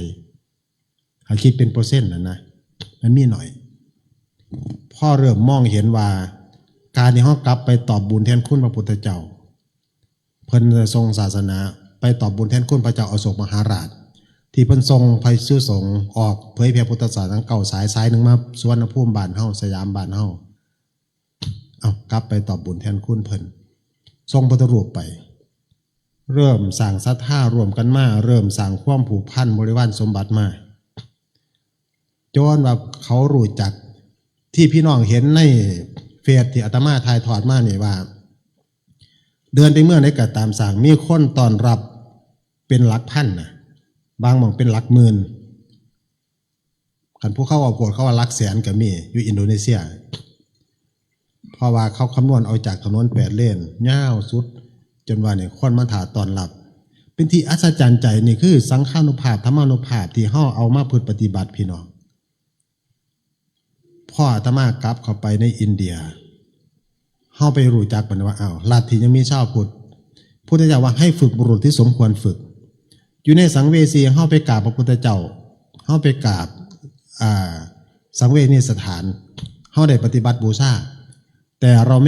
ไม่ได้การฟื้นฟูพุทธบริษัทตมากมาศึกษามาเบิ่งมันว่าแดนพุทธภูมินี้มีชาวพุทธอยู่ใส่มีรัฐอัสสัมรัฐอรุณจันทร์รัฐติปุระรัฐมหาราชตะทั้งมุมไบทั้งอลังกบาททั้งนากระปุนี่ยังมีชาวพุทธหลายพ่อไปแล้วมันนี่ได้พระสงฆ์อินเดียมาเป็นบริวารมาเป็นหมู่มาเป็นลูกศิษย์ลูกหาเป็นหมู่คณะมันเลยง่ายนี่แหละคืออาตมาถึงบอกว่ามีกำลังศรัทธาอย่างเดียวไม่พอมีกำลังทรัพย์ไม่พอต้องมีบริวารสมบัติพ่อได้คนอินเดียกลุ่มนั้นวัดในวันนี้เขามาพระข้าเจ้าสร้างมันจนจากเขาตอนรับไปซื้อ หลักละ40-50คนพอออกเวลาอาตมาไปเยี่ยมข้าเจ้าไปหาพี่น้องชาวพุทธเขาจะจัดการต้อนรับหมู่บ้านนี่มีชาวพุทธอยู่40-50หลังคามาต้อนรับประมาณ50ประมาณ100คนก็ว่างามแล้วต่อมาบัดนี้เข้าไปด้วยความเพียรเข้าไปเพื่อเดินเนี่ยพอเดินไปปรับเขาเดินนำทรงบ้านจะไปบ้านนั้นมาต้อนรับขบวนทรงขบวนต้อนรับเดินเข้าหากันบัดนี้เริ่มเป็นภาพประวัติศาสตร์เป็นสิ่งที่เกิดมหัศจรรย์แห่งศรัทธาขึ้นมาทั้งผุน100 กว่าทั้งผี100 กว่าคน300คือซ้ำหมู่เฮาเนี่ยมาเบิ่งเนี่ยเฮาบ่ถึง200เฮายังหลายยังซ้ำนี่คน300มาบรรจบพบกันบัดนี้มาต้อนรับพระธุดงค์มาทรงพระไทยเขาก็ย่างนำทรงมันก็เลยเป็นภาพที่เขาเริ่มฟื้นฟูศีลทานภาวนากอบกู้พุทธศาสนาในภาคปฏิบัติจนว่าเริ่มอยากให้อาตมาไปเผยแผ่ไปจำพรรษาอยู่นำเมื่อเขานิมนต์มื้อแรกเป็นบุญวัดอาตมาก็เลยบอกว่าก็เคยปรึกษากันว่าถ้ามาบวชชีพามาปฏิบัติธรรมนำขันมาขันบ่ได้มาเนี่ยคือมาต้องเกิดประโยชน์1ลูกหลานต้องมาบวชนำญาติโยมต้องเข้ามาปฏิบัติธรรมนำอาตมาว่าชาวพุทธต้องมาปฏิบัติเด้เพราะอาตมาอยู่เมืองไทยน่ะมีภาระหลายมีพี่น้องชาวไทยพร้อมปฏิบัติแต่ว่าเฮาคนใหม่ขันเฮากำลังพ่อทาจะให้มาซอยมาได้มาพาปฏิบัติมาได้แต่ต้องคุ้มค่าอาตมาก็จนได้เป็นพระมหาเถระแล้วเลยวาสนาถ้าอยู่เมืองไทยจำพรรษาที่เมืองไทยได้พาญาติโยมปฏิบัติถอดเทียนพรรษาได้สร้างกำลังของพุทธบริษัทเฮาพอสมควรถ้าจะให้มาโยมต้องมาปฏิบัติธรรมด้วยในมือนั่นเขาเฮ็ดบุญอยู่อาตมาก็เรียกว่ามืออื่นให้มีล้อมเมืองมีไผมาบวชชีพามไผมาปฏิบัติบ่ขันมานำจะรับพิจารณาเข้ามาบวช200 คนมาถือศีล8แต่เศร้าจนหอดคำพวกหนึ่งจังกับพวกหนึ่งอยู่ข้างขึ้นนั่นคือเขาเริ่มปลุกศรัทธาได้คุณค่าของการเดินไปประเด็นตกมาปีก่อนเนี่ยพ่อเดินไปตีปุระเขาก็นิมนต์อีกคือเขาติดตามเขาเด้ติดตามเพจของธรรมภายในติดตามการเผยแผ่ที่เมืองไทยเขาเห็นเขาร่วมกันหลายเขาออนซ่อนนี่คือภาพตอนนี้เขากระเบิงอยู่เนี่ยพี่น้องชาวพุทธเท่าน่ะเขาเบิงเขาเห็นอาตมาพาพี่น้องเขาเดินไปพระธาตุพระนมเดินมีคนเดินตามเป็นร้อยเป็นหลายร้อยเขาออนซ่อนเขาก็เลยว่าอยากให้มาพาปฏิบัติอาตมาก็เลยว่าตาจะให้มาพวกเจ้าพิสูจน์เบิงมานี่ถ้าเดินน้ำได้พอ300 คน3 เดือนสิมาเดือนละ100ว่าสันว่าเขาจัดให้เลยพ่อใหญ่500 คนมันเป็นคำนวณเด้คือใส่สมุดนางขีดเอาเลยให้พ่อใหญ่ที่ไปนำให้พวกจิตอาสาเขานี่นางนับเลยเขายางเป็นแถวนั่นน่ะเดินน้ำธรรมญาตาน้ำทรงเขาเนี่ย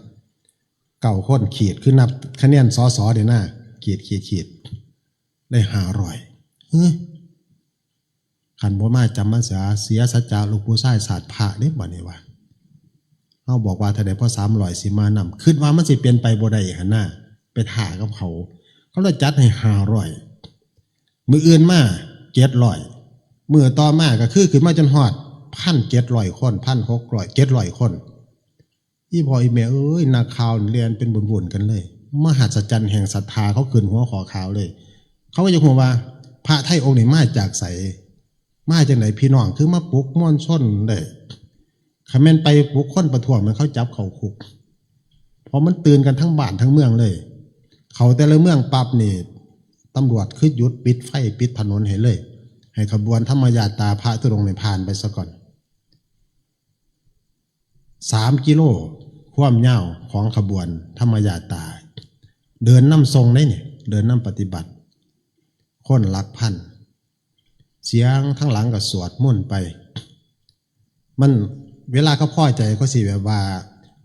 คือเขาสรรเสริญนอกจากพุทธทางนังกัจฉามิธรรมังกัจฉามิแล้วเขาก็สิมีพุทโธกี้ธัมโมกี้สังโฆกี้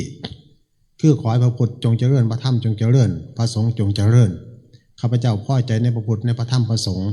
เขาสิประสานเสียงกันไปแนวนี้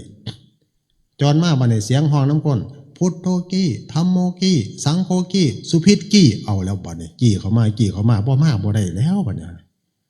อันล่ะพรรษาที่ผ่านมานี่ก็เลยได้บินกลับไปแบบด่วนเลยพ่อไปฮอดอังกฤษ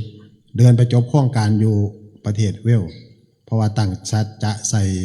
เดิน8 แผ่นดินน่ะไปครบ8 แผ่นดินแล้วกลับมาก็เลยมาบอกญาติโยมที่พำพายใหญ่ก่อนมาร่วมกันเพื่อว่าให้เพิ่นได้รับรู้รับทราบว่าสิไปโปรดเอาพี่น้องทั้งอินเดียทั้งอัสสัมติปุระเพราะไปท่าดวนกับพระเจ้าวัดสันท่าแล้วว่าท่าเขาเดินธรรมญาตานำถึง300สิมาจำพรรษานำเขาจัดให้เกือบพอ 2,000 อาตมาก็เลยสิได้ไปขอน้ำพวกหมู่เจ้าเด้อปีนี้สิไปจำพรรษาที่อินเดียไปเผยแผ่เขาสิบวชน้ำ5 คนว่าซั่นว่าก็เลยกลับมาญาติโยมก็ว่าอุ้ยจะพึ่งไปคันสิไปดีกะทำบุญเขาพรรษาก่อนท่านอยู่ดอกทำบุญเขาพรรษาแล้วอาจารย์ยังบินไปกับที่เบิงท่านก็เลยทำบุญเขาพรรษาแล้ว1 ค่ำบินไปเขาพรรษาเลยเขาเลยบวชว่าท่านบัดนี้ผู้สิมาบวชน้ำน่ะลูกหลานเนี่ยมีแล้วส่วนกันไว้แล้วเขาสิมาบวชน้ำบ่ท่านอาตมาก็เลยว่าออกพรรษาจังบวชเดี๋ยวสิบวชให้ส่วนกันมาบัดนี้บ่เอาหา10เลยก็ได้เอาซ้ำอายุของพันเตเลยก็ได้กันเลยว่าเขาเลยส่วนกันเขาดังที่อาตมาได้บอกให้ฟังแล้วว่าจนถึง100ปาดเกิดสิ่งมหัศจรรย์มาอาตมาไม่ต้องได้กลับไปอีกลูกหลานชาวพุทธร่วมกันเดียว108ที่กินหลายกว่านั้นแต่ว่ากำลังอาตมาว่าเอาแค่108ก่อนปีนี้นะปีนี้เลยกลับไปพาหมู่คณะมาหาแพรแล้วบัดนี้พอว่าเป็นเจ้าภาพเบิดเทิงกองบวชเทิงพาไตเทิงบาทอีหยังคือรับเอาเบิดบ่เอาบ่เป็นแต่อุปสาก็สิเอาอยู่พี่ก็ได้เอาอยู่พม่าก็ได้คุยกันกับพวกพระพุทธคุณได้ตกลงเอาอยู่พม่าอาตมากับฝ่าวกลับไปบวชเอาแล้วก็ผ้าเดินผ้าฝึกปฏิบัติอยู่10 วันเนี่ยจังค่อยผ้าเดินตอนนี้ก็ฝากไว้วัดนั้นวัดนี้เนี่ยซุ่มพระซุ่มเนนใหม่พวกพอท่านศึกนั่นคือสิ่งที่ไปเราได้ฟื้นฟูขึ้นมาพ่อกลับไปปีนี้เป็นสิ่งที่มหัศจรรย์เกิดขึ้นกว่าเก่าหลายเหมือนกันกับว่าเขายิ่งศรัทธายิ่งปฏิบัติยิ่งทำผ้าเดินคนยั่งอยู่1,000 คนบางมือกับ1,400 1,500ผ้าอยู่เขาฝนตก7 มื้อพอผ้าอยู่เขาย่างตากฝนเบิดมื้อ7 มื้อนี่แต่คนบ่ถอยคนบ่หลบคำมาเขาจังกลับคือวัดไม่มีแต่วัดน้อยบางมือกับพักกุศลเจ้าบางมือกับพักกุศลโยมนี่สินะเขาก็เลยพักน้ำบ่ได้คำปุ๊บถึงจุดหมายปลายทางให้ศีลให้พรเทศน์ให้ฟังเรียบร้อยบางที2 ทุ่มจังเลิก3 ทุ่มจังเลิกรถมาจอดถ่ารถมันเป็นรถตู้รถดีคือเฮ้าซ้ำได้เดียวเนี่ยรถบรรทุก6 ล้อเนี่ยแบบอิซูซุแกอ้อยแกมั่นบ้านเฮ้าเลยหรอมาถ่าเอาพวกเดินน้ำหนักขั้นหนึ่งบรรทุกได้เป็น40-50 คนขึ้นไปเนี่ยยืนเอาคือเขาแกล่ำมั่นเนี่ยนะนั่งบ่ได้เห็นบ่เบิดกันยืนเบียดกันแง่กันเขาเอาคนกลับเมื่ออื่นมานำมาอีกบ่เนี่ยมาแต่ละขั้นแถวเงาออกรถ6 ล้อทรงมาบางคนเมาอีตุกมา50 กิโลอีตุกอันน่ะเมามา3-400ว่าสันว่าม่ามกัน4 หาย่ายมาเดินน่ะขากลับเนี่ยว่าท่านรู้ว่าสันว่าขากลับว่าท่านรู้คำมาจังค่อยว่างแผนกันสิกลับแนวใดนั่นคือศรัทธาพออาตมาบอกว่าเฮ้าบ่ได้เดินถิ่มซื่อการปฏิบัติบูชาทุกย่างก้าวที่เราเดินนั่นคือเราจะยกขึ้นมาในธาตุ4 ขันธ์ 5ของเราเพื่อบูชาพุทธเจ้าเฮ้าเดินไปเนี่ยทุกความเพียรเฮ้าแสดงออกเหมือนกับดอกไม้ในมือเฮ้าเนี่ยพุ่มดอกไม้เฮ้านี่ไม่หลายดอกหลายสีเฮ้ายกขึ้นมาแต่งเพื่อสักการะบูชานี่คืออามิตรแต่การปฏิบัติบูชาเฮ้าเดินมาหลายก้าวเดินหลายอย่างหลายแนวแต่เฮ้าเดินทำมาหากินแต่ตอนนี้ทุกย่างก้าวของญาติโยมคือเดินเพื่อปฏิบัติบูชาพุทธเจ้า เพื่ออุทิศส่วนบุญส่วนกุศลให้กับปู่ตายายายของเราเขาก็มวนฟังเข้าใจบอนฟังภาษาไทยได้กว่าสิเข้าใจกันเนี่ยอาตมากับบ่ได้ภาษาท้องถิ่นภาษาอังกฤษกับงูป่าบางเทีมืออื่นสิว่าให้หยังปรับให้โยมแปลให้เขียนเนาะพอไหวเขียนพอไหวมาอ่านเทศให้เขาฟังก็อาศัยครูบาอาจารย์ที่เป็นพระในพื้นที่ที่ได้ภาษาแปลต่อไปอาตมาก็ยิบยกเอาแต่หลวงปู่ซ่าไปเป็นตัวอย่างว่าหลวงปู่ซ่าเพิ่นบอกภาษาบ่เก่งแต่อาศัยปฏิบัตินำกันเอาความรู้สึกที่เกิดขึ้นจะเป็นครูเป็นธรรมะสอนพวกเราเจ้าเบิ่งแค่หน้ากับพ่อได้ว่าเบิ่งแค่หน้าเบิ่งแต่รอยยิ้มฟังแต่เสียงสวดกับพ่อหลังจากนั้นเจ้าปฏิบัติตามเอาเดินน้ำยางน้ำพนมมือน้ำเฮ็ดน้ำแล้วความรู้สึกที่เกิดขึ้นมันจะเป็นธรรมะที่ออกจากใจถึงใจเองบอกเข้าจังสิแล้วมันก็เป็นความจริงยิ่งยางน้ำแหงเกิดความผูกพันยิ่งปฏิบัติน้ำแหงข้าเจ้าดีใจว่าเกิดมาบ่เคยปฏิบัติคักปานนี้จักเถื่อเพราะว่าเมื่อหนึ่งอาตมาจนเทศบ่ออกไปซึ้งใจกับย่ายตาบอดสนิททั้งสองข้างเลยเด้มาย่างน้ำอยากเดินจงกรมอยากปฏิบัติบูชาพุทธเจ้าหัวว่าพี่น้องเดินเป็นร้อยเป็นพันกำลังกายมีมู่ก็เรียกว่าไปคอยสิจูงเอาดอกคันเจ้าสิไปมาย่างสองมืออาตมาจังหัวในขบวนเนี่ยมีคนตาบอดย่างอยู่น้ำเขามากระซิบกระซาบเพิ่นบอกว่าอย่าไปบอกพันเตสุพิเดอร์ย่านเพิ่นไล่กลับ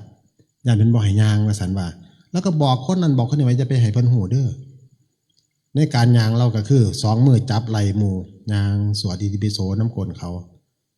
วันมือละหน่อยเด้เกือบ30 กิโลล่ะแล้วย่างน้ำมันน่ะ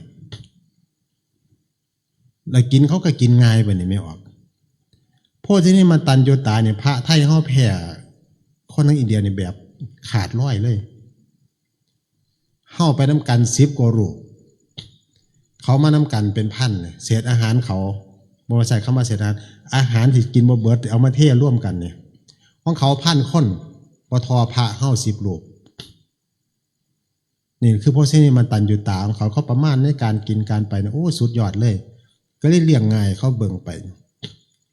อาหารเขาบ่มีเมียออกมีพอออกไปเฮ็ดไปหุงเขาทา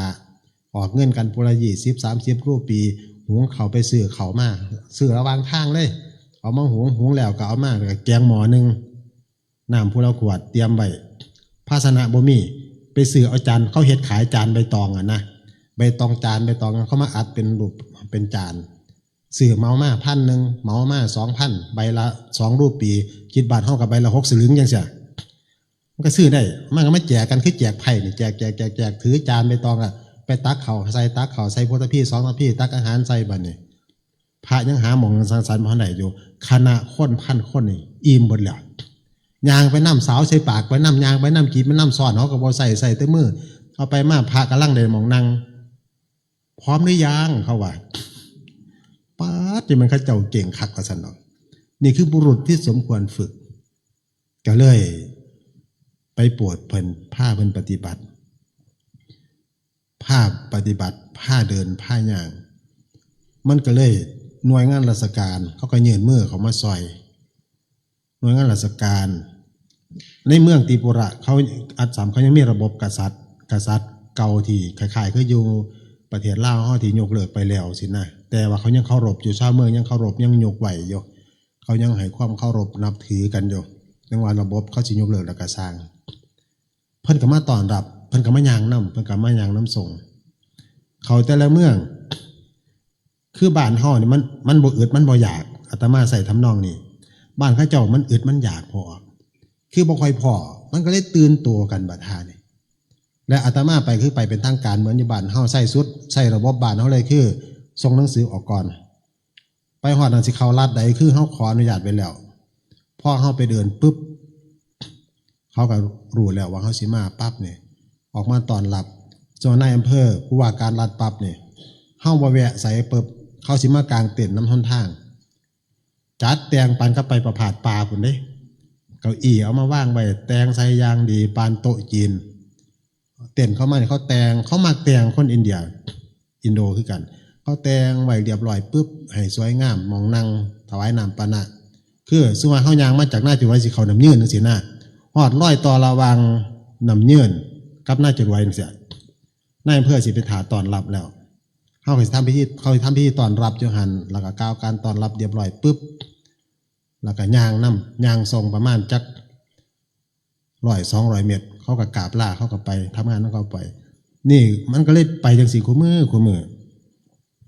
ส่วนพี่น้องญาติโยมก็ติดตามกันไปตลอดเอาไปมาบัดเนี่ยคำว่าเพื่อสันติภาพโลกอาตมาก็บอกว่าเราไม่ได้ปฏิบัติเผยแผ่พุทธศาสนาอย่างเดียวแต่มาเพื่อสันติภาพพุทธคริสต์อิสลามเราสามารถบำเพ็ญกุศลร่วมกันอาตมาบอกว่าคือเมื่อเข้าไปคือจังอินโดนีเซียเนี่ยมันเป็นประเทศที่มุสลิมอันดับหนึ่งของโลก250 กว่าล้านคนเนี่ยคือมุสลิม80-90%นี่ใช่พ่อเขาไปปั๊บมาประชุมกันในหลายปั๊บพี่น้องมุสลิมในหลายคริสต์ก็มีพุทธก็มีอาตมาก็ประกาศก็บอกเลยว่าขอพี่น้องมุสลิมอย่าทิ้งพระอัลเลาะห์ขอพี่น้องชาวคริสต์อย่าทิ้งพระเยซูพวกข้าพเจ้าจะไม่ทิ้งพระพุทธเจ้าไม่ทิ้งพระรัตนตรัยแต่เราจะก้าวไปด้วยกันเพื่อสันติภาพเราจะปฏิบัติร่วมกันมอบความรู้สึกดีให้กับกันเพื่อความสุขเพื่อความรักความสามัคคีโลกใบนี้ข้าเจ้าปรบมือจนว่าบอกว่าให้สต็อปสโลลี่สต็อปนี่เขายังบ่หยุดเด็กคือเขาพอใจในคำเนี่ยพอใจในคำว่าเฮาบ่ได้ไปดึงเขามาเมื่อเฮาสิเข้าไปเพื่อสันติภาพเนี่ยพี่น้องมุสลิมอย่าทิ้งพระอัลเลาะห์พี่น้องชาวคริสต์อย่าทิ้งพระเยซูข้าพเจ้าจะไม่ทิ้งพระรัตนตรัยแต่พวกเราจะไม่ทิ้งกันเราจะมอบความรักความสามัคคีแล้วก็ก้าวไปด้วยกันนั่นแหละข้าเจ้าก็ไปน้ำเฮ้าประทานนี่เคยมีพี่น้องมุสลิมตั้งโรงท่านอยู่ในมัสยิดพี่น้องชาวคริสต์ตั้งโรงท่านอยู่ในโบสถ์บางเทื่อย่างเดี่ยวเข้าไปเป็น10 กิโลก็มีเขาอยากให้ไปนั่งโบสถ์ให้พวกพี่น้องชาวคริสต์เอาเขากลับไปเพื่อสันติภาพเขากลับไปเวลาเดินออกสตาร์ทปั๊บนี่คางนี่บาทหลวงคางนี่โตอิหม่ามจับแขนกับอาตมาเดินออกไปเขาก็ส่งประมาณ100-200 เมตรพาสงเขาก็ทุลงเขาก็ต่อไปปั๊บนี่คือการไปเพื่อเผยแผ่แล้วก็เพื่อสันติภาพที่ดีใจประทับใจคือฟื้นฟูพี่น้องชาวพุทธเข้าสู่ศีลทานภาวนาสิบ่ถิ่มขอวัดของครูบาอาจารย์แต่ละมื้อคือต้องบิณฑบาตถ้าบ่บินคือบ่ฉันอาตมาก็เรียกว่าบ่ได้บินเอาปัจจัยบินเอาอาหารใส่มาแล้วก็ท่านต่อก็อธิบายเขาเจ้าสู่ฟังส่วนมากอาตมาก็เอาเรื่องของพระเจ้าสุโธทนะน่ะมาอ้างเขาเจ้าบ่เคยใส่ย่ายหนึ่งอายุ80 ปีพุทธมาตั้งแต่พ่อแต่แม่เราว่ะแล้วบ่เคยได้ใส่บาตรเราก็เลยใส่บาตรดีใจเพิ่นว่าเนี่ย1ได้ฝึกมาได้ใส่บาตร2ได้ให้ศีลให้ธรรมตลอดเขาสิขอศีลตลอดทุกหม่องเป็นการให้ศีลคืออยู่บ้านเฮานี่บางเทื่อนี่ประเภทนี้เฮางานศพเดี๋ยวขอศีลบางเทื่อบางคนก็ยังว่าโอ้ยจะเป็นขอลำไรเด้ครูบาอาจารย์แต่อยู่หั่นเป็นการให้ศีลที่มีความสุขเพราะมันเป็นการเผยแผ่นำเอาพี่น้องเข้าถึงพระพุทธพระธรรมพระสงฆ์แหละคือเข้าศีลสารณะนั่นน่ะบางมื้ออาตมานับเบิ่งให้ศีลบ่ต่ำกว่า10 เทื่อเพราะเขาบ้านนี่เขาขอศีลเขาบ้านนั้นเขาขอศีลเฮ็ดแนวไหนที่ประกาศตนเป็นพุทธมามกะก็คือการสมาทานศีลและสารณะแต่ว่าทำนองให้ศีลก็สิบ่คือบ้านเฮาปานใดอาตมาก็ไปนำเขานั่นน่ะเฮาขึ้นนะโมทีเดียวเขาสิ3จบเขาเคยแต่จังซั่นเพราะแต่อาตมานะโมตัสสะภะคะวะโตอะระหะโตสัมมาสัมพุทธัสสะกำลังขึ้นจบ2เข้าไปแล้วพระอินเดียได้บอกว่าเขาเคยเอาอย่างนี้ก็เลยให้เขาไปจังซั่นมันพ่อแต่ปานากัดเฮาปานาติปาตาเวรมณีสิกขาปะทังสมาธิยามิเฮาก็ปานาติปาตาเวรมณีสิกขาปะทังสมาธิยามิเขาอาตมาก็ไปนำเขาเลยเด้อมันนี่อดินนาทานาเวรมณีสิกขาปะทังสมาธิยามิไปทำกันสิเบิดปีวัดศาสตร์เลยจนได้ไปนำเขาเจ้าเลยทำนองให้ศีลมันสิม่วนเพราะเขาก็อยากได้อยากรับแล้วเขาขอขมาสังฆัมบันเตปมาเดติทวารตินักตังสัพพังปราทังมันมาแต่พุ่นที่เนี่ยคือพ่อเขาเถรวาทที่กันเนี่ยในภาษาบาลีนี่มันสิเข้าใจ บางเทีเขาตอบเฮาเนี่ยเขาอามะพันเตอย่างสินะนอกจากภาษาอังกฤษก็คือมีภาษาบาลีที่พวกคุยกันหูเรื่องนั่นล่ะปีนี้เขาก็ตั้งใจสิขึ้นมาจำพรรษานำถ้าเหตุการณ์บ้านเมืองบ่เป็นแนวนี้สิมาหลายอยู่คืออาตมาบอกกับลูกศิษย์ที่เป็นพระอินเดียนั่นว่าหลวงพ่ออายุหลายแล้วเขาก็เอิ้นหลวงพ่อเบิดคือหลวงพ่อสิให้มาเรียนภาษาฮินดีมาเรียนภาษาอังกฤษน่ะมันบ่คือพวกหมู่เจ้าเรียนภาษาไทยเอาจังซี่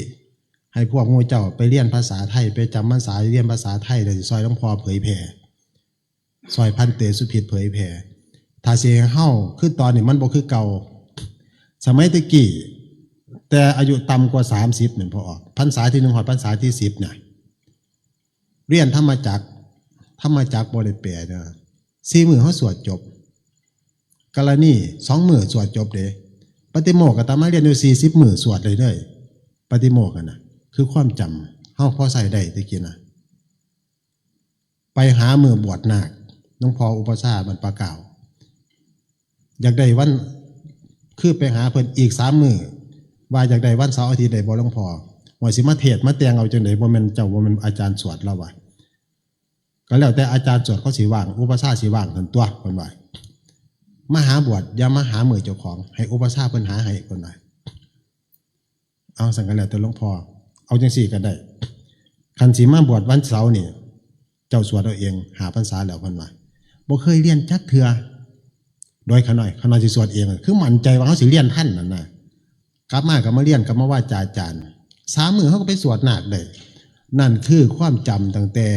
เฮาเป็นหลวงพี่พ่อมาเป็นหลวงพ่อเขาบัดคือคู่มือนี่ปรับอีบอยแม่เอ้ยได้แต่ของเก่าเห็นพวกสิไปเรียนไปสอบอุปชาเนี่ยโอ้ยบ่ไปบ่มาก็เลยบอกพวกลูกศิษย์อยู่ในอินเดียที่เขาเก่งภาษาอังกฤษที่เขาเก่งภาษาท้องถิ่นนั่นแหละก็เลยบอกว่าให้พวกหมู่เจ้าที่ยังเรียนกลับไปจำพรรษาเมืองไทยไปเรียนเอาภาษาไทยให้มันได้พ่อเฮามาเริ่มเผยแผ่มาปั๊บนี่หลวงพ่อสิเว้าไทยพวกเจ้าจังไปแปลภาษาฮินดีนี่คือวางแผนกันในการเผยแผ่ในการสื่อเพราะเวลาแสดงธรรมมันต้องถ่ายทอดแปลกันเทื่อ2ทอดเป็นประเทศที่มีภาษามากมายหลายดีเด้อพ่อใหญ่จักมาภาษาหมอกภาษาไทยคำหยางไทยคำตื่อเป็น10ภาษาในรัฐนั้นที่อาตมาไปนั่นแล้วผู้เฒ่าบางกลางส่วนมากก็บ่ได้ภาษาอังกฤษจังซั่นแม่นว่าอาตมาสิอ่านบรรยายเป็นภาษาอังกฤษเดี๋ยวก็สร้างพระในพื้นที่ต้องมาแปลเป็นภาษาท้องถิ่นเขาเจ้าบางทีเฮาเรียนอยู่ในรัฐนี่อย่างนี่สวัสดีคือหยังกินข้าวแล้วบ่คือหยังเฮาเรียนภาษาท้องถิ่นเขาหาหน้าพอสิจำได้ปั๊บออกไปฮอดบ้านอื่นไปใส่คำนี่เขาบ่ฮู้เรื่องแล้วมันเปลี่ยนเผ่าแล้วสินะมากมายหลายภาษาก็เลยว่าเอาพระเผ่านี่มาพระเผ่านี่มาจำพรรษานำกันมาเรียนเอาภาษาไทยพวกของเจ้าความจำยังดีอันนี้คือโครงการไปเพื่อฟื้นฟูพระพุทธศาสนาแล้วก็เพื่อบำเพ็ญบารมีแห่งตนและเพื่อสันติภาพโลกเข้ามาเพื่อสันติภาพเนี่ยก็คือเห็นเป็นจำแจงขึ้นมาไปหอดบรมพุทโธเขาก็มอบใบประกาศเทพีแห่งสันติภาพมอบสายสะพายให้พุ่นละสันชีวิตนี่พี่น้องญาติโยมที่อุทิศออกมาเพื่อพุทธศาสนาเพื่อเป็นการพัฒนาเฮ้าตอนนี้พุทธศาสนาในประเทศไทยเฮ้าคืออาตมาว่ามันเหมือนช่วงเข้าสู่วัยชราภาพเหมือนคนเข้าสู่วัยชราเฮ้าเฒ่ามากินกับบ่แซ่บกินยาก็เพราะแต่รักษาช่วงโต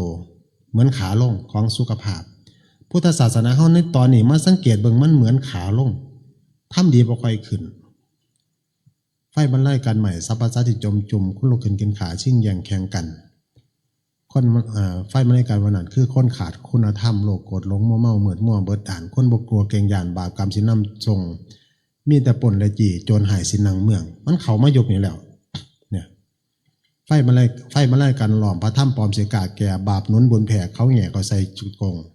2-3เสือพระกันเบื่อในศาสนาพระกันนี้จากอารามไปแต่งเมียมีสู่เมียที่แหลมกลายเป็นปู่เมียที่ผิดคิดบ่ทีคนทำดีโลกบ่ย่องไผบกพ่องหุมดาประจานในบ้านเฮาเมืองเฮาคือมื้อนี้1 จากที่คนอนันตริยกรรมบ่ค่อยมีบ่ค่อยเกิดต่อจากไปสิหลายขึ้นคนขาพอขาแม่มันสิหลายขึ้นนี่คือในยุคขาลงของพุทธศาสนาคนด่าพระเจ้าประสงค์จากพ่อแม่โบราณเฮาแตะกี้คันว่าพระเจ้าประสงค์นี่คือบ่กล้าใกล้ย่านบาปผู้มีศรัทธาก็อยากเข้าใกล้อยากได้บุญนะคันว่าสถาบันสูงสุดในศาสตร์บ้านเมืองเฮาบ่กล้าแตะบ่กล้าเว้ายกไว้เนื้อหัวเนื้อเสียนนี่คือพ่อแม่โบราณเฮาในยุคที่ศาสนาขาขึ้นที่มีความเจริญคุมื้อนี้ลูกหลานเฮารุ่นใหม่มานี่คุมื้อนี้เขาบ่ได้ย่านบาปบ่ได้เผื่อไว้เลยด่าพระนี่บ่ได้คิดบ่ได้สำรองไว้เลยว่าเกิดพ่อพระแท้เกิดถูกด่าพระอริยะเฮาสิบ่ตกนรกบ่เขาบ่คิดไว้เลยว่าแต่ไผเป็นแต่สร้างว่าแต่มีผู้ใดพาด่าพระคุมื้อนี่ไผทำดีโลกบ่ย่องคันไผบกพร่องหุมด่าประจานทันทีเลยนี่คือสังคมมันเริ่มเปลี่ยนไปแต่มันบ่ได้ไปเบิดมันขึ้นอยู่กับโตไผโตเฮาบุญไผบุญเฮาบัดนี้สันมัวเฮาอยู่กับบุญเฮาอยู่กับครูบาอาจารย์ขันโง่มากมองเฮาเสียพี่น้องมันอุ่นใจมาเห็นพวกมัวเฮาปฏิบัตินำครูบาอาจารย์มาบำเพ็ญมันเลยเหมือนกันกับศาสนายัง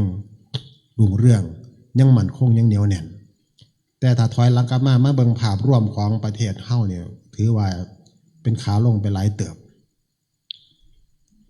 สันมัวเฮาซอยกันอย่าให้จบระวังเฮาทั้งลูกทั้งหลานซอยกันรักษาไว้คือศรัทธาของเฮาอย่าขันในวงการสงฆ์ก็อย่าไปตื่นอย่าไปเสียกำลังใจสิเป็นไผเป็นวัดหน่อยวัดในพระหน่อยพระใหญ่เป็นข่าวสารมาคือคุมื้อนี่เขามักโจมตีแล้วเขาบ่เห็นคุณค่าคนรุ่นใหม่เห็นคุณค่าของพระธรรมเห็นแต่คุณค่าของเงินเห็นแต่อำนาจของทรัพย์นั่นคือที่เพิงเขาบ่ได้เห็นอำนาจของอริยทรัพย์เป็นที่เพิงเมื่อคนรุ่นใหม่ไม่เห็นคุณค่าของธรรมะก็ไม่เห็นคุณค่าของพระสงฆ์เมื่อเห็นคุณค่าของพระสงฆ์ก็ได้บ่จำเป็นต้องเลี้ยงพระสงฆ์บ่จำเป็นต้องอยากมีพระสงฆ์เอาไว้คือคุมื้อนี้เขามองเห็นพระสงฆ์เนี่ยเหมือนกันกับสมัยโบราณครั้งพุทธกาลยังโตทยาเศรษฐีนี่เราสิเบิ่งเลยว่าพระสงฆ์นี่มีไว้เฮ็ดหยังพระสงฆ์นี่เป็นกาฝากเขาบ่ง้อวัดบ่ง้อต้องมีพระสงฆ์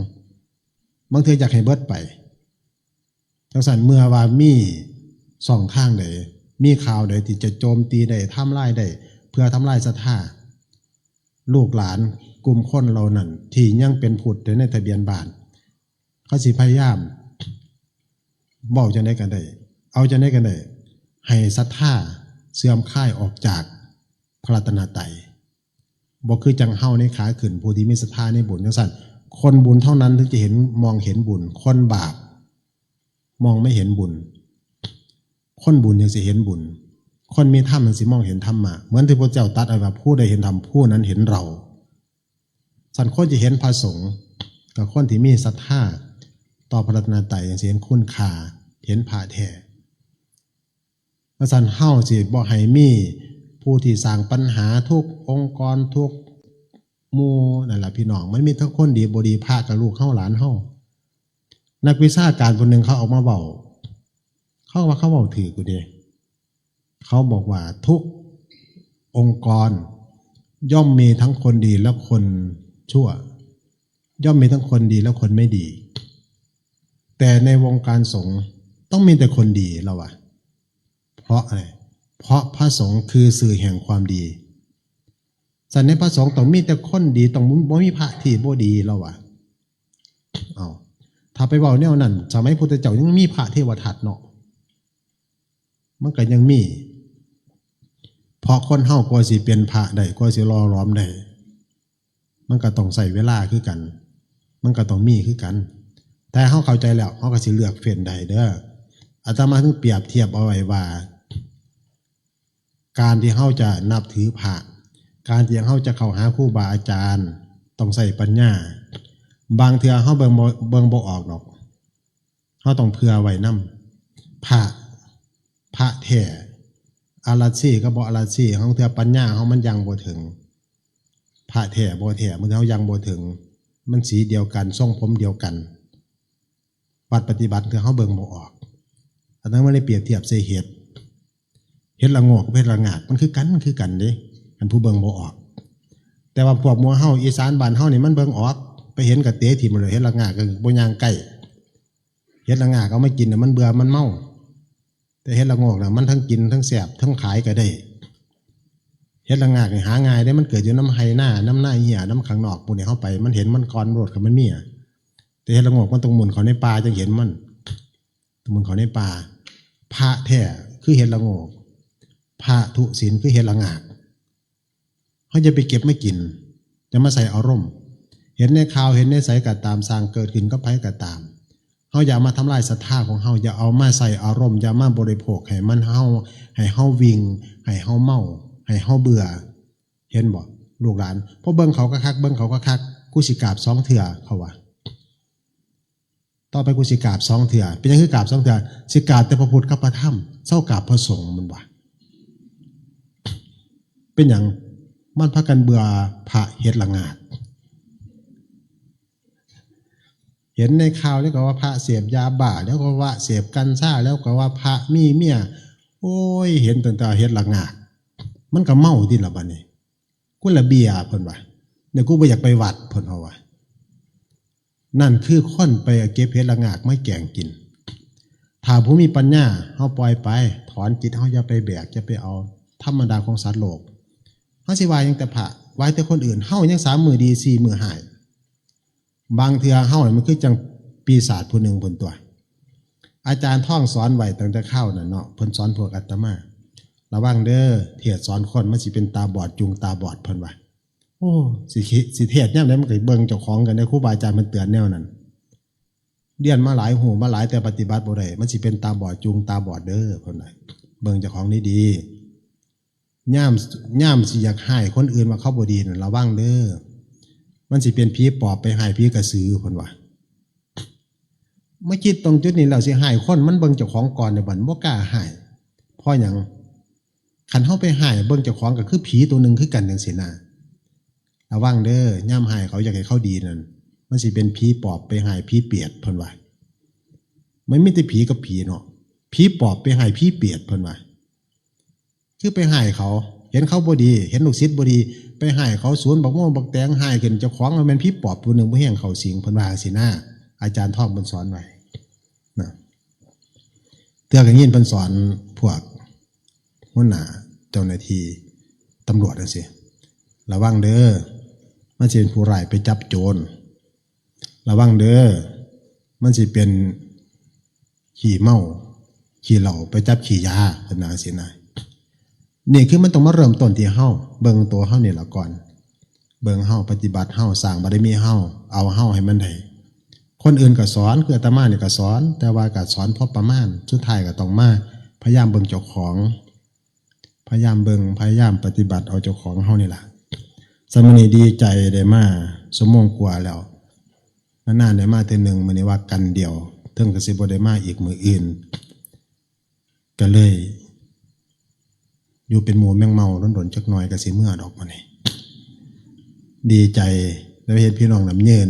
บ้านเกิดบ้านอยู่บ่ได้อยู่ไปเผยแผ่คันเฮามองกันแบบมีเมตตากรุณามุทิตามีความสุขไม่เห็นพระอาจารย์สำราญก็ร่วมกันมาแต่อาตมากับข้อกันมาปฏิบัติกันมาเพราะเพิ่นได้เข้าไปวัดป่าหนองมหีเพิ่นเดินธุดงค์มาอาตมาต้อนรับเห็นครั้งแรกคือต้อนรับเพิ่นพ่ายบาทแบกกดทรงมันไปพักที่กุฏิเพิ่นก็อยากไปศึกษาไปปฏิบัติน้ำอาจารย์ท่องก็เลยคุกขี้ก็เลยร่วมบุญร่วมกันมาทั้งโลกก็เหมือนพี่ชายทั้งธรรมก็เหมือนครูบาอาจารย์แล้วเพิ่นก็บ่แม่นคนอยู่ในเขตเฮาเพิ่นก็ยังมาเผยแผ่ภูมิเมืองเฮาอาตมาใหญ่อยู่กับนี่สมัยเป็นวัยรุ่นมาหาหมู่อาตมาแบกวิทยุมาหาเปิดเพลงฟังบ่แต่อยู่แถวนี่มาเด็ดน้ำมูลน้ำยิงเขาพาเกิดมาเลาะน้ำมูลนี่แบกเทียบ2 ลำโพงใหญ่มาเปิดเพลงว่าน้ำมูลนี่แต่ว่าพ่อเป็นพระแล้วบ่ได้มานั่มพ่อแม่พี่น้องอาจารย์สำราญไม่แต่หม่องอื่นแต่เพิ่นได้มาเป็นต้นโพต้นถ้ำให้เฮาก็ดีใจมีโอกาสได้มารวมมาร่วมก็ดีใจในมื้อนี้ก็ได้มาเดินจงกรมนำได้มาทำบุญน ได้มาให้ธรรมะนำได้มาปัดมังเมานำกันก็ถือว่าได้รวมร่วมบุญกันโมทนากับพี่น้องทั้งไก่ทั้งมาแต่ฟังทางปากเซ่ปากซองก็โอ้บ่ได้ไปหาโมทนากับพี่น้องเฮาทั้งอำเภอน้ำเยินและทุกสายที่มาทำบุญรวมร่วมกันมาปฏิบัติธรรมน้ำกันรักษาศรัทธารักษาวิริยะเฮาเอาพอไว้เฒ่ากะสร้างมันเถาะป่วยกะสร้างมันเถอะจังได๋มันก็สิไปอยู่แล้วล่ะแต่ส่วนยังเฮาอยู่นี่ให้มันปฏิบัติได้บำเพ็ญบารมีได้ชีวิตเป็นจริงบ่เที่ยงแท้แน่นอนหมู่นำกันปฏิบัติเผยแผ่นำกันอาจารย์พระครูนิรุตพระครูเจริญสารธรรมกาละสังขารไปนี้จากอาตมาก็สิกลับขึ้นไปพระราชทานไปร่วมงานพระราชทานเพิ่งเพิ่น30ก็สิฟ้าวกลับลงมาเตรียมบุญร่วมญาติอยู่แหลมสิรินธรผู้ใดพอไปได้ก็ไปเอาบุญน้ำกันเด้อวันที่2วันที่3นิมนต์ครูอาจารย์เพิ่นไปแล้วล่ะไป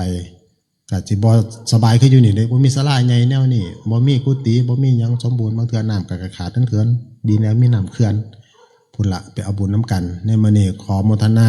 บุญรักษาธรรมคุ้มครองเจริญในศีลในธรรมเจริญในอายุวรรณะสุขภาละพากันปราศจาก10ประการในทั้งสอบประกอบไปธรรมขอจงสมความมาปรารถนาโดยตัวถึงกันทุกท่านทุกคนนั่นเถิด